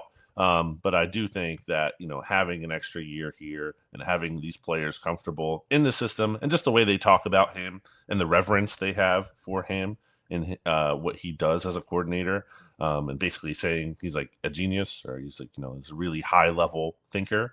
I think that's intriguing to think about. I think this defense could hit the ground running and be strong from the jump. We don't, there is so much uncertainty with that defense. And to your point about Vic and his ability to get guys up to speed and what he did last year. I mean, that's what he did with Zach Bond and Quinion Mitchell as a rookie, Cooper DeJean as a rookie, et cetera, et cetera. But offensively, I mean, 10 of 11 starters are back. They're all good to great. And then you got the lone spot, Tyler Steen.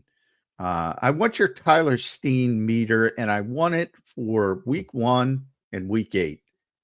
In other words, percentage, he's the week 1 starter, percentage, he's the week 8 starter. Because I'm at like 95% he's the week 1 starter. Yeah. Week 8?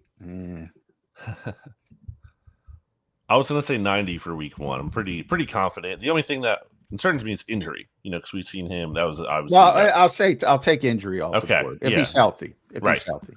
If he's healthy, then I'm going to say like 95 or 99. Like pretty confident he's going to get the first crack at the job. It would take like a disastrous training camp for him. He would have to get hurt, if we're rolling that out. Otherwise, he would just have to really painfully, obviously struggle throughout and basically kind of be unplayable. I think for him to not at least get a chance to start, and then you can adjust from there. Week 8, I'll go 80%. I'm a big Tyler Steen believer. I think it's possible that he might be playing out of position, ideally, and that he might be a better tackle. I know he doesn't have the length, but having seen him there in practice, I liked what I saw.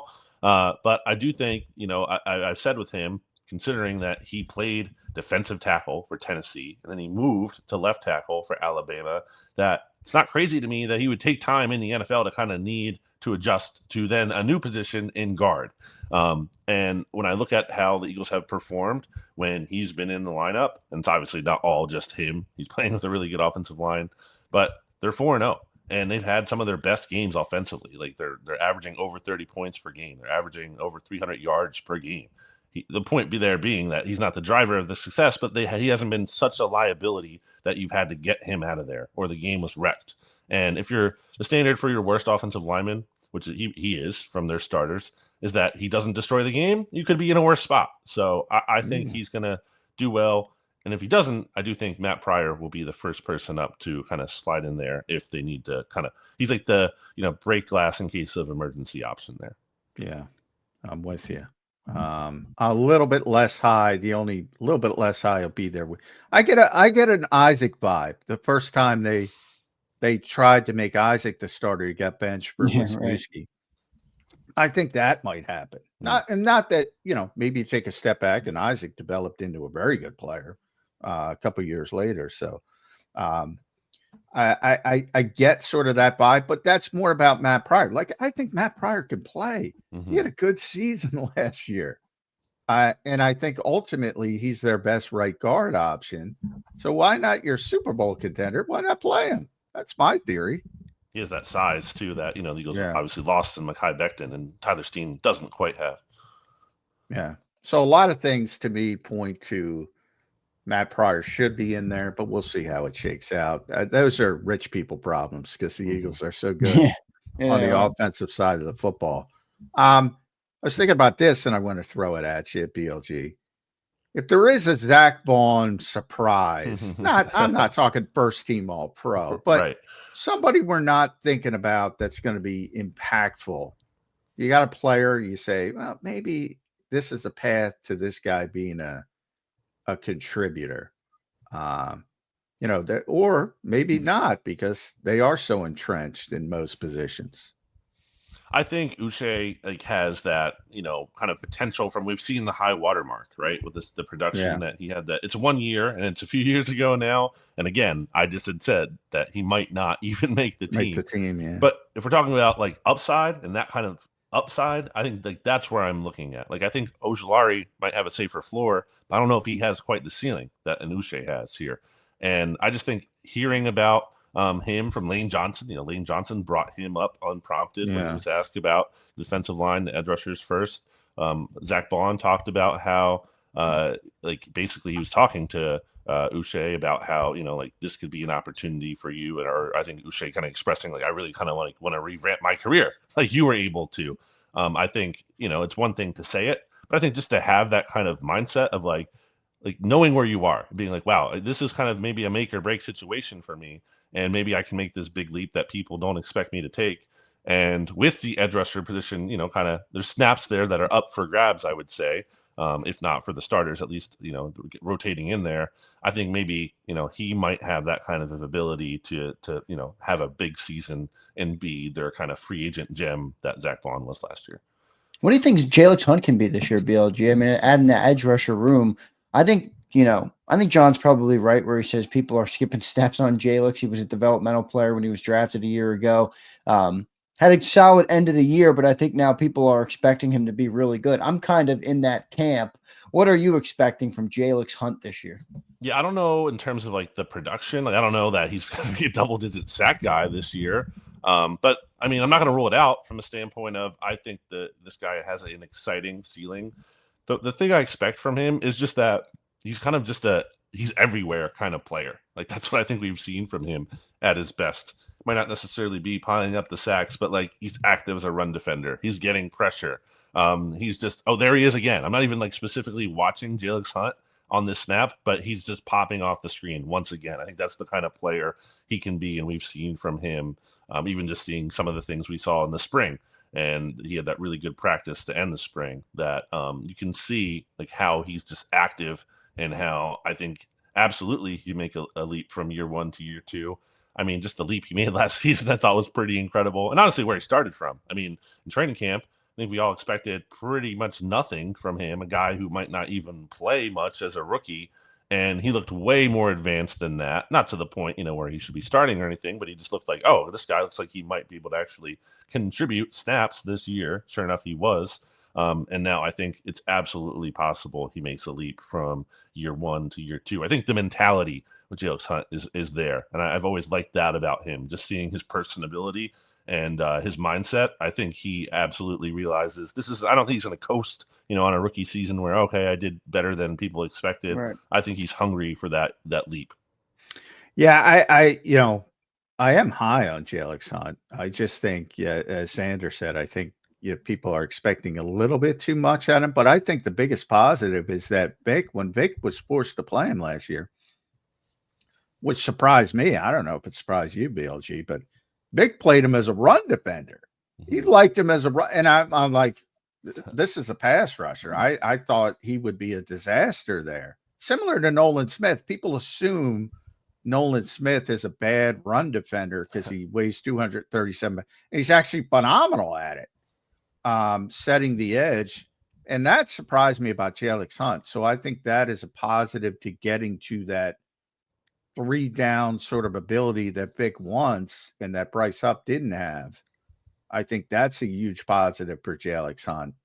But boy, I mean, I think it's one of those things where Josh Sweat was just kind of a good player. And for whatever reason, anytime I just talked about this before you came on, there's a lot of well, Milton's gone. Josh is a really good player. Really consistent player. I just think it's difficult to replace that with, think about how long it took Josh Sweat to get to be Josh Sweat. Mm-hmm. Milton Williams, think about how long it took Milton Williams to be Milton Williams. That's probably going to happen again. Maybe it doesn't with Jalix. Maybe it doesn't with Morrow. Maybe it does. but not everybody's going to hit the ground running and be as good as the player that left. That's the concern for me on the defensive side. Yeah, I agree with that point, and that especially stands out to me at cornerback. Like, I just think that, Quinyon and Cooper were so good last year that it's entirely possible, like, they're not as good this year, and that's okay. It doesn't mean they're gonna, like, be a bust. It just means that, like, the player development path doesn't necessarily just continue to rocket straight up. They could be, and at cornerback too, which is a volatile position, or can be. It's like a reliever. Yeah, exactly. So I think that's where I'm kind of like almost like worried for their sake in terms of like how they might be perceived. I don't think fans are going to get on too much, but I just do think that it could be a little bit much to expect those guys to be that awesome again this year. And they are young, and I do believe in their upside. So maybe they will be good or better. But I'm not saying they can't. I just think that's the position where there could be some kind of step back. Speaking of, since you brought up corner, how much different do you think it is Quinyon moving to the left side? Because that's the dominant side for right-handed quarterbacks. That's why you put your best cornerback on the left side. That's where Slay played. Mm-hmm. Is that just alone going to guarantee sort of that little bit of downtick, or do you think it's not that big of a deal? Yeah, I think you could make the case, he might see more targets than he did last year because of that, and might be tested a little bit more. Of course, you could also say that maybe they won't be because you have Keeley on the other side, and teams might want to go after him a little bit more and test him a bit more, given that he's less proven. But yeah, I just think there's some certain times last year where it feels like Quinyon wasn't really even being tested. And I do think he's probably going to be tested a little bit more than he is this year playing in that spot. But I don't think it really matters where he plays. I think, I think he is going to be the same kind of player regardless. Yeah, should be interesting to see about that, BLG. Coming in, I got a question on start of the year. Is it fair to say the offense has to carry more water than the defense? Last year, a lot of people said, the defense was kind of a bigger reason, even with Saquon and everything. Well, you got all those questions coming on defense. You got the questions with Vic that we talked about. How much more does the offense have to hold in especially those first couple weeks in order to get some wins out early in the season? Yeah, I do think that's fair, considering you have the moving parts on defense, and you very much do not, with the exception of Tyler Steen, who, is new to starting, if he's the starter, but was still here on the team too. Whereas you have guys from outside the building, in the lineup or contributing at least to the lineup this year on defense, depending on how things shake out there. So, and there's going to be drop off. I mean, the defense was so good last year that in a league where defensive performance year over year can kind of really fluctuate, like it's just probably not going to be as good. It can still be pretty good. Still going to be very good, but I don't think it's going to be to the same exact level as the team that allowed the fewest offensive points in the NFL last year. I think that's a very high bar for them to clear. So I do think it's on the offense too, especially kind of just with the context of last season and how much, like you said, the defense carried the weight. I think it's time for the offense to step up a bit here. In the NFC East, let's take it to that as a whole. We had Mike Gill on earlier. He was talking about a sort of, it's Washington-based sort of blog that claimed 11 Commanders players could start on the Eagles. I don't know if you saw it. I saw it. I kind of chuckled a little bit, but they're very hyped up. I do think it's a good team. I think they've gotten a little bit better. But I also think they overachieved last year. Like, I don't think they were an NFC championship level team. And I think that was proven in the game. They weren't really ready for that spot. And they it showed. So I think they're a good team. I think they're better. But I don't think they're quite at the Eagles level yet. What do you think of the Command? And you mentioned some of the on-field, Terry McLaurin's upset right now. So they're having some drama. Where do you think the Washington Commanders are? Yeah, there could be some more contract drama, if not this year, then next year, because you look at Laramie Tunsil's contract. I don't think he's in the final year of his deal next year. Marshawn Lattimore, not a lot of guaranteed money left on his deal. Like, these could be some issues. And as a whole, I just think I'm honestly the most thing I'm looking forward to the most in the 2025 NFL season is how the Commanders do, because I just think this team, I think the fans have gone so overboard in like being like, this team has arrived and everything's good now just because Dan Snyder is gone. And look, like I'm sympathetic from a standpoint of they've had to deal with a lot of BS. Good for them that they actually have. And I'm not a huge Josh Harris fan, but he's at least, a competent owner the way that Dan Snyder is not. So, good for them to finally have something to be excited about and celebrate. But I just think it surprises me from a standpoint. You've seen a lot of things go wrong for this team, and it's not just the owner. The owner is a very big part of it, but it wasn't just him. There's other things that go wrong, and I would just think that there would be some kind of, well, let's see him do it again this year. Let's not just assume that just because they made it to the NFC Championship game in year one that they're definitely kind of like I was saying about with like Quinion and Cooper. Like you can't just assume the progress is going to be linear and they're going to go continue to straight up.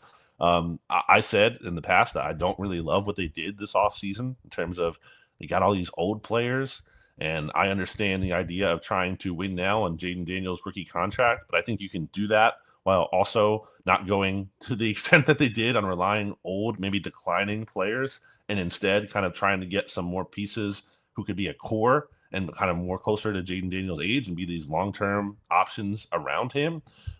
So I just think the Commanders are in for some humble pie this year and their fans, considering how much, those one-score games they won last year, not sustainable, considering how they were healthy in some ways, considering how their schedule is going to be a lot more difficult this year. Like, I think that's a team that's going to be humbled, and I think it's going to be a team that maybe they realize that they weren't as close as they thought they were, and maybe they bounce back in 2026. All right, well, humble pie, you heard it from BLG, so I'm going to get you on the record now. That means the Eagles are winning the NFC East. It's over. The big, long 2-decade stretch, we're going to have back-to-back end because the Cowboys aren't winning the NFC East. The Giants aren't winning. Or do you think the Cowboys and Giants are ready to take a step up and be the last place team, worst to first type situation? I don't see it. So if it's not the Commanders, who can take the NFC East away from the Eagles? Or are you giving it to them?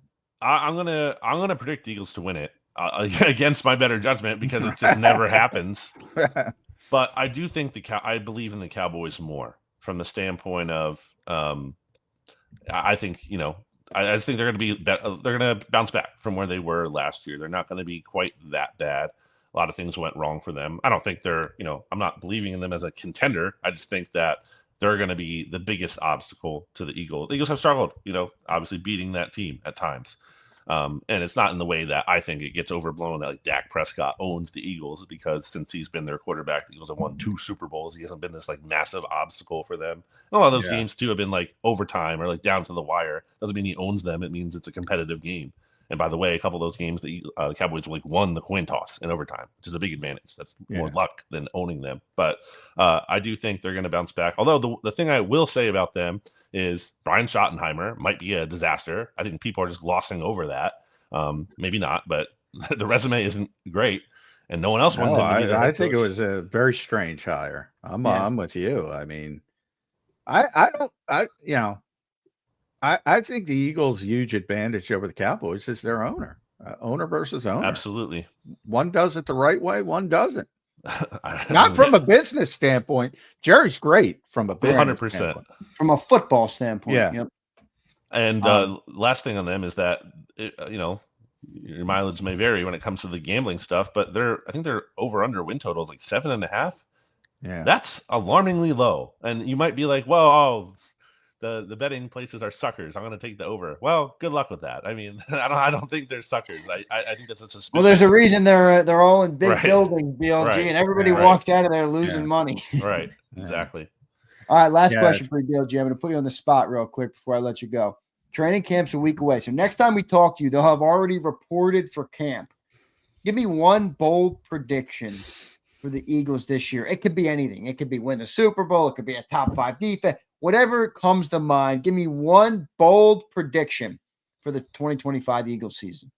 I mean, winning the division twice in a row counts as a bold prediction to me. I agree. They Yeah, can't do that. Yeah. So In this I'm, division, it is. yeah, I'm just gonna stick with that and say they actually are the team. Like that. As much as that sounds like, maybe lame for another, like the Chiefs have been just doing that every year apparently. Or But, the Bills, who I right, think right. are Yeah. basically assured Yep. of the AFC East title. Yep. So, Yeah, they're wrapping it up by like week 15 or whatever. Yeah. It might be Thanksgiving for that. Yeah. Yeah.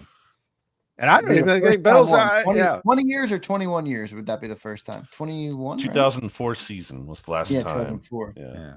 So that counts as a bold prediction for sure. Yeah, BLG, thanks for doing it, man. We appreciate you doing it all off season. Now the fun begins. So we'll have a little bit more to talk about, obviously, on the segments. We appreciate you doing it all summer and looking forward to continuing to talk to you through the year. Make sure you guys follow him at Brandon Gouton and read all his work at bleedinggreennation.com. Thank you, BLG. We'll talk to you next week, man. Thanks a lot. Well, we won't. We'll be on the practice field, BLG. Oh, yeah. It might be at night. We'll talk about the schedule, but yeah, we'll get them on but obviously things are going to change in training camp. So, and Wednesday's the first day. So he'll be down there. I'll be down there, obviously. And we'll have a night show that day, but yeah, it's coming. It's coming. Yeah, it's coming quick, Johnny Mac. It's coming quick, man. 5 minutes left to play here on Birds 365 today. Two good guests today, Mike Gill and BLG, as always.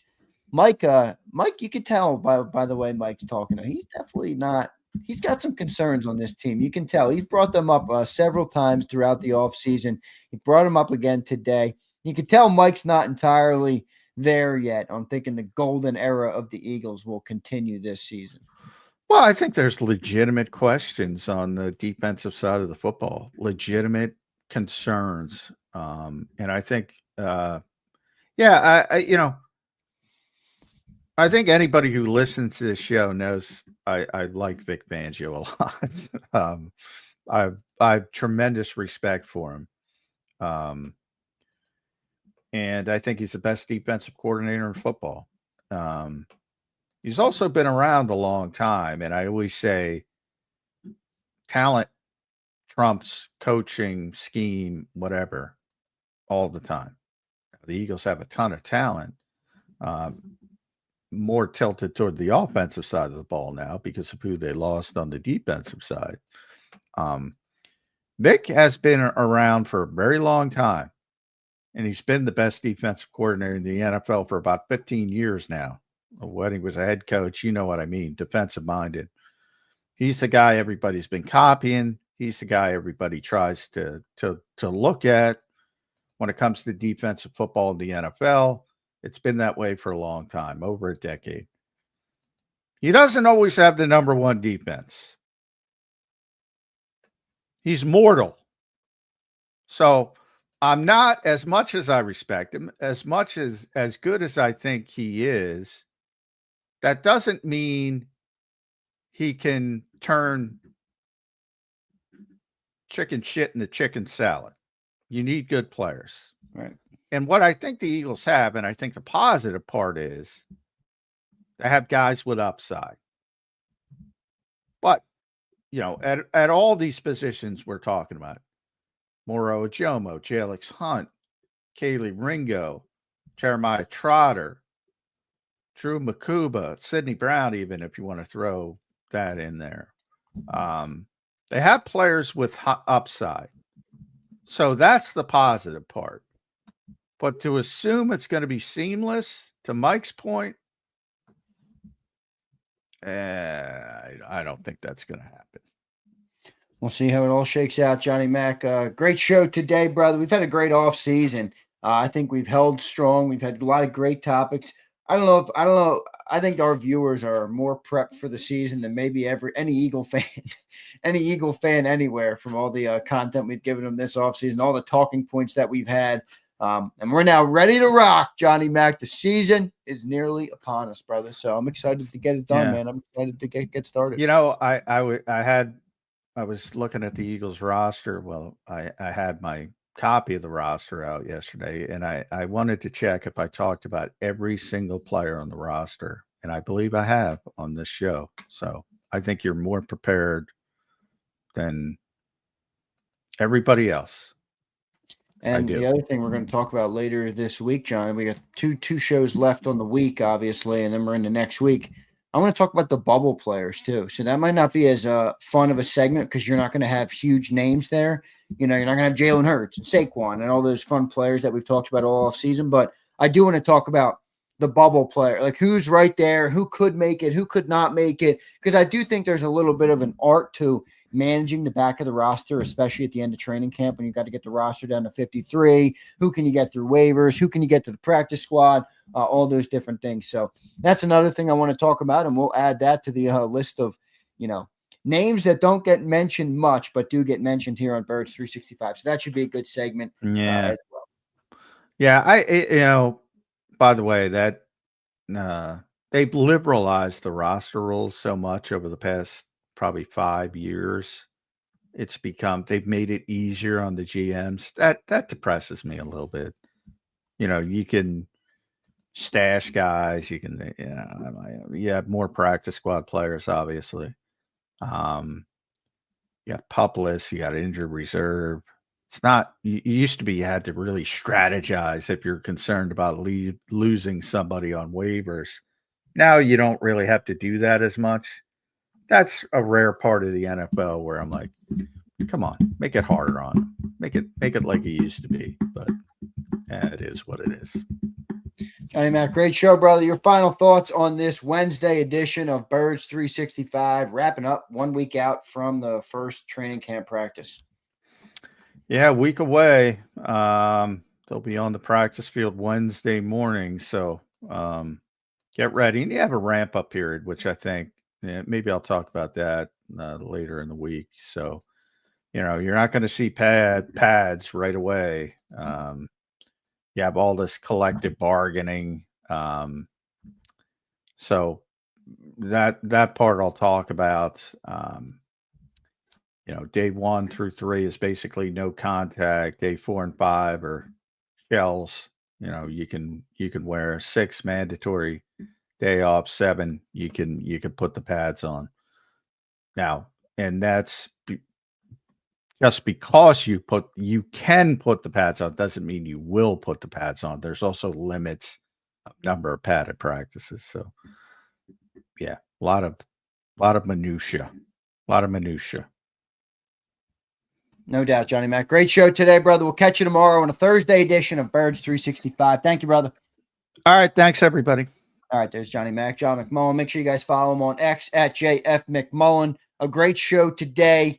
Great preparation for training camp. I feel ready to go. I really do. I feel ready to go. I feel like this team's in a good spot. I feel like the team has a great chance to go back and repeat, or at least be in the conversation, be in the position, to knock down the pins and get back to where we all want them to get back to. So it's an exciting time to be an Eagle fan. It's been a great run with Jalen Hurts, Nick Sirianni since they've showed up here in Philly. The roster is obviously pretty damn good all throughout, and I feel pretty good entering the season. Now, the lot still has to go your way. That's football. You got to have injuries and all sorts of different things that factor into the equation, but I feel about as good as I could feel right now going into the season. Now, I don't know, maybe not everybody feels that way, but that's certainly how I feel. All right, so let's go to the comments here. How you guys doing, everybody? How's everybody doing on a Wednesday here? We're 1 week out from the first training camp practice. I see Kenzo Rome. I see Kenzo in the chat. Kenzo, you have been crying in the JAKIB comments every day of the offseason. Literally, I check in on the JAKIB channel every single day after the show. There's a Kenzo comment crying about me liking Jalen Hurts and supporting Jalen Hurts.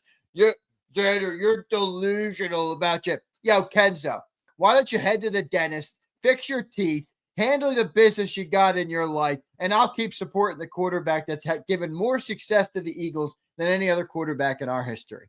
Kenzo, thanks for being here, brother. Thanks for being here, brother. I almost shredded you yesterday on your comment on the show. I almost shredded you. All right, Kenzo. So I decided to wait, and here you are on Zander time now. Okay, here you are, and now you're getting shredded. All right, fucking Kenzo. Kenzo's crying about our quarterback. Meanwhile, we've been to 2 damn Super Bowls in 3 years with this guy. Oh my God. oh my God, he's not as good as you say. Who gives a shit? Who gives a shit? I want to win. Do you want to win, Kenzo? Do you want to win? Or do you want to be right about your evaluation of quarterbacks? Because Kenzo Rome is the end-all be-all for evaluation of quarterbacks in the National Football League. I'm an Eagles fan. I want to win. And we win. So quit crying, Kenzo. You know I love you. Yo, Akbar. What's up, my boy? Good to see you in here, man. Good to see you in here. Sorry, guys. I missed some super chats. I always get to the end of shows, and I sometimes forget about the super chats. You guys always got to try and remind me at the end of the shows. My bad. My bad. JDP. Oh, no, I missed one. Missed another one here. Kimberly checking in. What's up, Kimberly? She says, even the Jets copying our style and 2 running backs in the first round. Well, the Jets can copy us all they want. They ain't winning shit. JDP checking in. What's up? I think that's JD3, right? Oh, YouTube messing up these username, man. It drives me crazy. Our fans are confusing to me. We win a bowl, and fans are more worried about how our QB is top 5. Put them 30th. I don't care. Just win. Let them have their top 5. Yeah, I mean, look, fans are fans, JD3. So they want to defend their quarterback. I got no issue with defending the quarterback. I hear you. You're right. The team winning is a lot more important than where Jalen Hurts is ranked on some random schmuck's list on ESPN. I agree 100%. But I don't have an issue with fans bashing back at shitty narratives. I don't have a problem with that. You got to protect your own, JD. All right. Comparison is the thief of joy. We got a quarterback here that puts the city first, puts the team first, wins, brought us to 2 Super Bowls in 3 years, and everybody wants to cry about everything else. So I don't give a shit what Joe Burrow looks like. I don't give a shit about Josh Allen. I don't care about Patrick Mahomes. I don't. Jalen Hurts has brought everything to the Eagles we all could have asked for and more. So that's where I agree with you, is that who cares? But I got no problem with somebody vouching and saying he's top 5. I think he's top 5. I think he's top 5 for sure. Rashid Mixon checking in. Good morning. Anyone going to A.J. Brown's youth football camp this Friday in Haddonfield? That's actually, I wish I would have known that. I didn't even know he had that. I know he's a Haddonfield guy. Taking my son. Haven't told him yet, but I'm excited for him. Rashid, that's awesome, bro. That's awesome. Your son should really enjoy that. That's pretty cool, man. That's pretty cool. A.J. Brown's a local dude, so that's pretty dope. All right, that's pretty dope.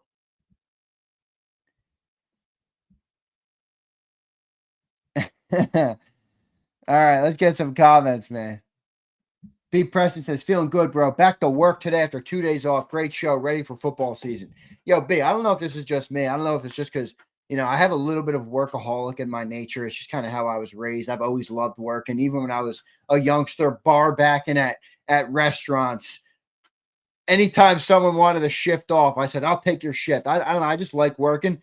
But when I take 2 days off, I feel rusty. I feel like it's 3 days off because I'm not nearly as productive on my day back to work. Like, that's why I've been working on Saturdays and Sundays, even doing other things, even prepping for the season, getting some things organized, working on my car channel, working on whatever the case may be, because I can't get out of rhythm too much. If I get out of rhythm too much, I become stale and stagnant.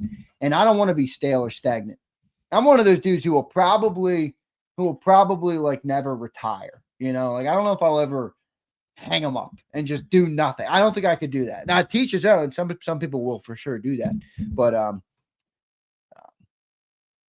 I'll probably never do that. Devin says, is the car channel up and running? It is, brother. Go check it out. ZK's Garage. Dirty Air, I'm ready to meet Big Z this weekend. Yes, sir. My boy Dirty Air, Gary, I'm excited to meet you too, brother. I'm really excited to go to the NASCAR event. Now, I'm excited to meet you. Don't take it personal, right? But, man, am I excited to be at that event at Dover Motor Speedway with the garage and pit pass. You totally hooked me up, bro, and I can't wait to do it. And I'm certainly looking forward to meeting you as well. So that should be a great weekend, my man. That should be a great weekend. I'm really looking forward to it. My brother's already texting me like every night. He's watching YouTube videos. He's like, get ready. I'm getting ready for a NASCAR this weekend. So I'm looking forward to it. All right. Here's my boy, Act Beezy for Sheezy. Act Beezy for Sheezy. He says, what is this love affair with Justin suck-ass Herbert? I don't get it. Is he as good as Rivers, who also didn't do shit? What say you, Zan? Akbar, I say you and me are on the same page, my friend. Everybody's got this. Why? Because he's got long hair? Why? Because he's 6'6"? I mean, holy crap, Akbar. He's got 2 playoff games, Akbar. He's got a 50% completion percentage. He's got 5 interceptions, and he's got 2 touchdown passes. I mean, his 2 playoff games, one of them he had 4 picks and didn't even give his team a chance. And the other one, he let 4 interception Trevor Lawrence come back being down. I don't even know how much they were down. Remember that game? The Jaguars won the playoff game with 4 picks from Trevor Lawrence. I think he had 4 touchdown passes and 4 picks. That's the game. I mean, do something. If your team is good enough to make it to the playoffs, do something. Oh, wait. He's better than Hurts, though, Akbar. Everybody, Kenzo will tell you he's better than Hurts. Okay. Take it. You want him? Take him. I don't give a shit. Being a quarterback is a lot more than just talent. When are people going to realize this? Talent is not the only thing that matters when it comes to the quarterback position. There's a lot more things that go into it. Jalen Hurts possesses all of those other things, but people will say, hey, his arm isn't quite as big as Herbert's. He didn't throw the ball as many times as Josh Allen. Okay. And which one left with the trophy? Brandon Lewis, you're like a Herbert truther, dude. You can't handle one single comment about Herbert. Oh my God, Brandon Lewis. I mean, come on, B. Lewis. Hurts left with 2 exactly 440. Exactly. Good to see all my people in here, man. Today we got Akbeezy for Sheezy back in here. We got Zio. We got Fleming. Yo, Fleming, you know what I got to talk to you about. You almost got me roasted today on the show. You almost got me roasted today on the show. Is my internet cutting out? There's damn internet right now. I'm down in my beautiful girl's place right now, so I'm not in my studio. I'll be back in my studio Friday morning. I'm leaving. I think I'm leaving here tomorrow. I'm biased. I got to meet the guy. Oh, you had a handshake and a photo, and now you can't handle somebody. I mean, come on, B. Lewis. I mean, Fleming. That was off the chain. I mean, Johnny Mac. What did Johnny Mac say again? He said, "Be mature" or something. What did he say? I forget exactly what he said. It was funny though. It was funny. That Dover race will be lit. You know it, Rico Mart. I'm gonna get Dirty Eric. I'm allowed to have cameras and stuff back there. Right? I'm gonna get some footage because I feel like that'd be fun to post on my auto channel. My one video over on my first video, I'm trying to cut my videos. This is where I suck. All right, this is where I suck at editing and stuff. I get a bunch of content and I got to edit it, produce it. I suck at that stuff. I always say my dream scenario is put me behind the camera all day, and then the footage comes back ready to post. That's my dream scenario, but I'm not there yet. I'll get there. Be mature. That's what it was. Be mature. But my first video over there on that channel, I think it's up to like 12,500 views. Yeah, 12,700 views. That thing's still humming. That thing is still humming. Yeah, so I introed my C8 Corvette to the channel. Pretty cool. Nice, Dirty Air. Thanks, dude. Fleming threw you under the bus. I know, Big Mike. Fleming almost got me in trouble, man. I could have just kind of brushed the super chat and not read it, but it was so funny in my head. I'm like, I got to read this. And then Johnny Mac clearly was very upset. Sometimes on Birds 365, we need some comedic relief. Okay. I don't particularly view myself as like the funniest guy in the world. I've never been like a jokester. All right. So I found the opportunity for comedic relief and introduced it to the show. And Johnny Mac said, no, squashed it. Be mature. Fleming, which I know you enough by now to know that you're just a big kid at heart. You're just a big kid at heart. Yeah, look, even Brian, I think McMullen even startled you. I think he even startled you because then you fired back. You're like, all right, let me give him a $5 super chat and give him some food recommendations for Prague. J-Max startled you, Fleming, admit it. He certainly startled me. I'm like, uh-oh, Johnny Mac didn't like that. All right. 30 years says, now all journalists have a little neuro-spicy traces of the tism sometimes. The jokes bounce off. That's a good way to put it. That's a good way to put it. I tried to ease the tension. It was. You could feel the tension was palpable. You could cut that tension with a knife. You could have cut that tension with a knife. Kenzo Rome could have cut that tension. Holy moly. Holy moly. That's funny. That is funny. Fleming won the show today. It was funny. It was funny. Oh, that's funny. All right, everybody. Great show today. Great show today, as always. You know I love doing it. You know I love doing it. All right. I'm ready for the season to start. I can tell John's like a little stressed about the season starting. You know, you're getting a lot busier again, and you're not home, and you're at the NovaCare, and, you know, your life becomes jumbled. I get it. I get it for him, but I'm excited. I'm ready to be busy. I'm ready to be working 20-hour days. I'm ready to be covering the Eagles morning, noon, and night. I'm ready for breaking news clips all throughout the day.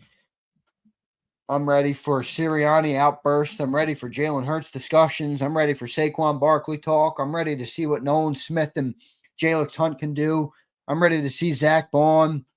I'm ready to talk about Andrew Makuba, Keely Ringo, and all the other starters that are new this year. I'm ready. I mean, I'm ready. I'm ready. I fear nothing. Tell him I said what up, homie. I will, Akbar. I will do that, bro.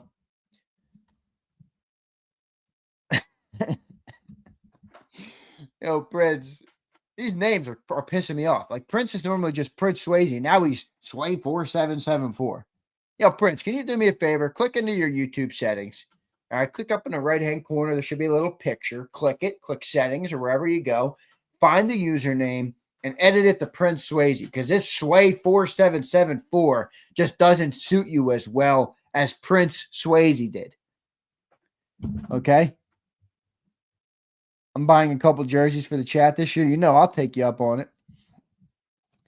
I'll give them away. I'm doing a ton of giveaways this year, man. I'm doing a ton of giveaways this year. We're coming off a Super Bowl. I'm doing giveaway. If I get, as long as I have memberships and super chats, which we have for the most part. They've been a little slow this offseason, but for the most part, they've come in strong.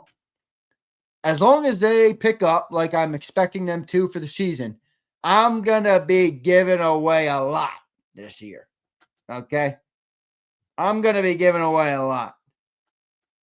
I can't share in my Eagle fandom with my co-host, John or Celia. I got two curmudgeons. And Kenzo, you're my third curmudgeon. Kenzo's my third curmudgeon in the chat. I got Johnny Mac curmudgeon 1. I got Cilio curmudgeon 2. All right. I mean, that's funny. That's funny. Akbar says, Zen, you don't give yourself enough credit. You a funny motherfucker. Thanks, Akbar. Sometimes I can be, but I don't try to be. I think I'm just unique. I don't know. People always say that. It's like, you're very different. I'm like, yeah, I know. I'd much rather be different, okay? I don't want to be like the 99% of people you meet. I want something to stand out. Akbar, thanks, bro. When we finish the season with a record of 15-2, I will buy someone a Nike Vapor jersey. Look at that. Look at that, Prince. Look at that. Yo, Prince. Hey, Prince. I got one thing I got to say to you, Prince. Get ready, all right? Are you listening? Are your ears open? Are you listening to me now, Prince?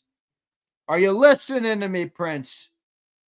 I never met my grandfather, but that's the stories I've heard. My grandfather was a great Italian immigrant. He started businesses. He's the reason I can come to the shore. Guy liquidated all his credit cards to open a business, to buy apartment units, and to buy a house down the shore. Liquidated his credit cards to do it. And here I am 50 years later. I never even met the man, and I'm still living off the fruits of his labor. But I used to hear stories. He used to say to people, now, are you listening to me? Are you listening to me? And that's my favorite stories I've heard from my grandfather. Now I say to you, Prince, are you listening to me? And you say, yes, sir. What needs to change this season, Prince, for you personally? Last year, we had a great Eagle season. We won the Super Bowl. The team was crushing it. Jalen Hurts was this. Saquon was it. What's one thing, Prince, we got to get back on the rails this season, Prince? And it happens to be pertaining to you personally, Prince. It happens to be pertaining to you personally. What do we got to fix this year, Prince? What's one thing we got to get back on the rails this year as compared to last year's football season? I'm waiting to see if you know where I'm going with this. I'm waiting to see if you know where I'm going with this. I don't know, LOL. Well, Prince, I lost you for a month last year, Prince. You're in the chat every day. You're super chatting, you're commenting, you're engaging, you're firing up John and Sills. And then all of a sudden, Prince goes dark for a month. I said, where'd Prince go? I mean, I said a prayer. I'm like, did Prince pass away? I got to say a prayer for my boy. Send him up to heaven. I said, where'd Prince go? And then January rolls around and Prince is back. And Prince is back. Prince, no month-long vacations this year, Prince. All right, Prince. He says, I'm not going back. Say, good job, Prince. You know I love you, brother. You know I love you, brother. All right? So let's make that the difference. All right, everybody. Great show today. Great freaking show today. Great week of shows, by the way. Great week of shows so far. Already done 3. Got 2 left to play. 2 left to play on the week, and then the season's here. I mean, I'm sorry. I know the season starts September 4th, but for me, the season starts on Tuesday, on Wednesday. All right? It does. It just does for me. So I'm excited. If you can't tell, I'm jacked up. Prince, you know I love you. I'm just busting your stones, brother. You know it's all love. Akbar, I appreciate you being here. Brian Fleming, how many more compromising positions will you put me in, Brian Fleming? You know I love you, brother. Crowley's in here. Brandon Howard's back. What's up, Brandon Howard?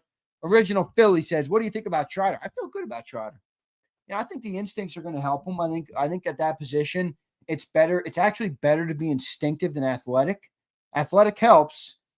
But think about like TJ Edwards, you know, like he was a super instinctive guy, you know, over athletic. So I think he's going to be a good fill. And I'm not saying, I don't think he's going to win the job, you know, outright or be the guy at the long term, but I think he's going to be good in the position that he's in to start the season. I'm pretty confident in it. I'm not going to lie. So I feel good about it, man. There's nothing like you hyping me up for being here. Love you, bro. Brandon, you know I love you, brother. You know I love you. Brandon, I might get in my new Corvette and drive your fucking jersey to Canada because believe it or not, Brandon, that thing is still in the packaging in my studio. I might road trip to Canada to hand deliver you the jersey that you rightfully won. Okay? I'm not a Canada guy, but I might have to do it. All right? I have a really good feeling about the season. Yo, Prince, me too, dude. Me too. I keep forgetting we have Jahad. Yo, Dirty Air, I kind of said that to McMullen today. I'm like, kind of flown under the radar. You know, it's kind of the guy I'm most excited to hear about in camp. So I'm with you on that. No more clams for Sills. That should be illegal. He was eating clams on the show the other day.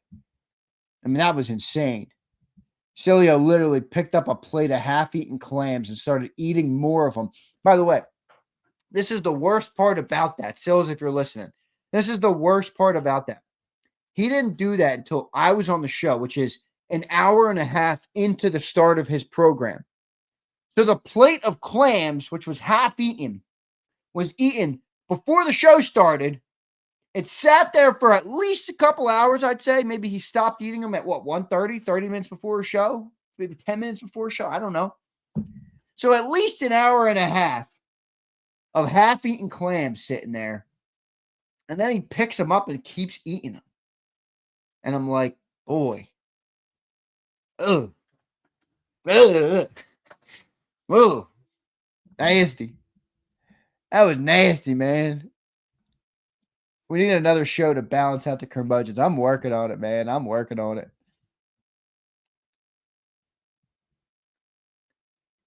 That C8 is fire. Inverted Oreo cookie. Yeah, that's a good way to put it. I'm excited. All right, everybody. I love all you guys, man. Dirty air. I can't read that.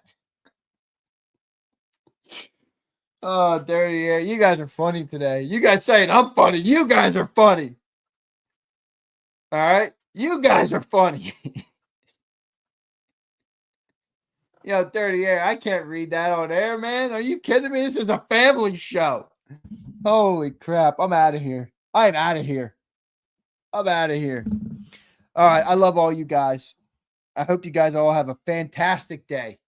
All right. I hope you all can see the beauty in the earth that we walk among, in the people that we share this planet with. I hope you all have a great day, because it's not only a great day, it's a great life.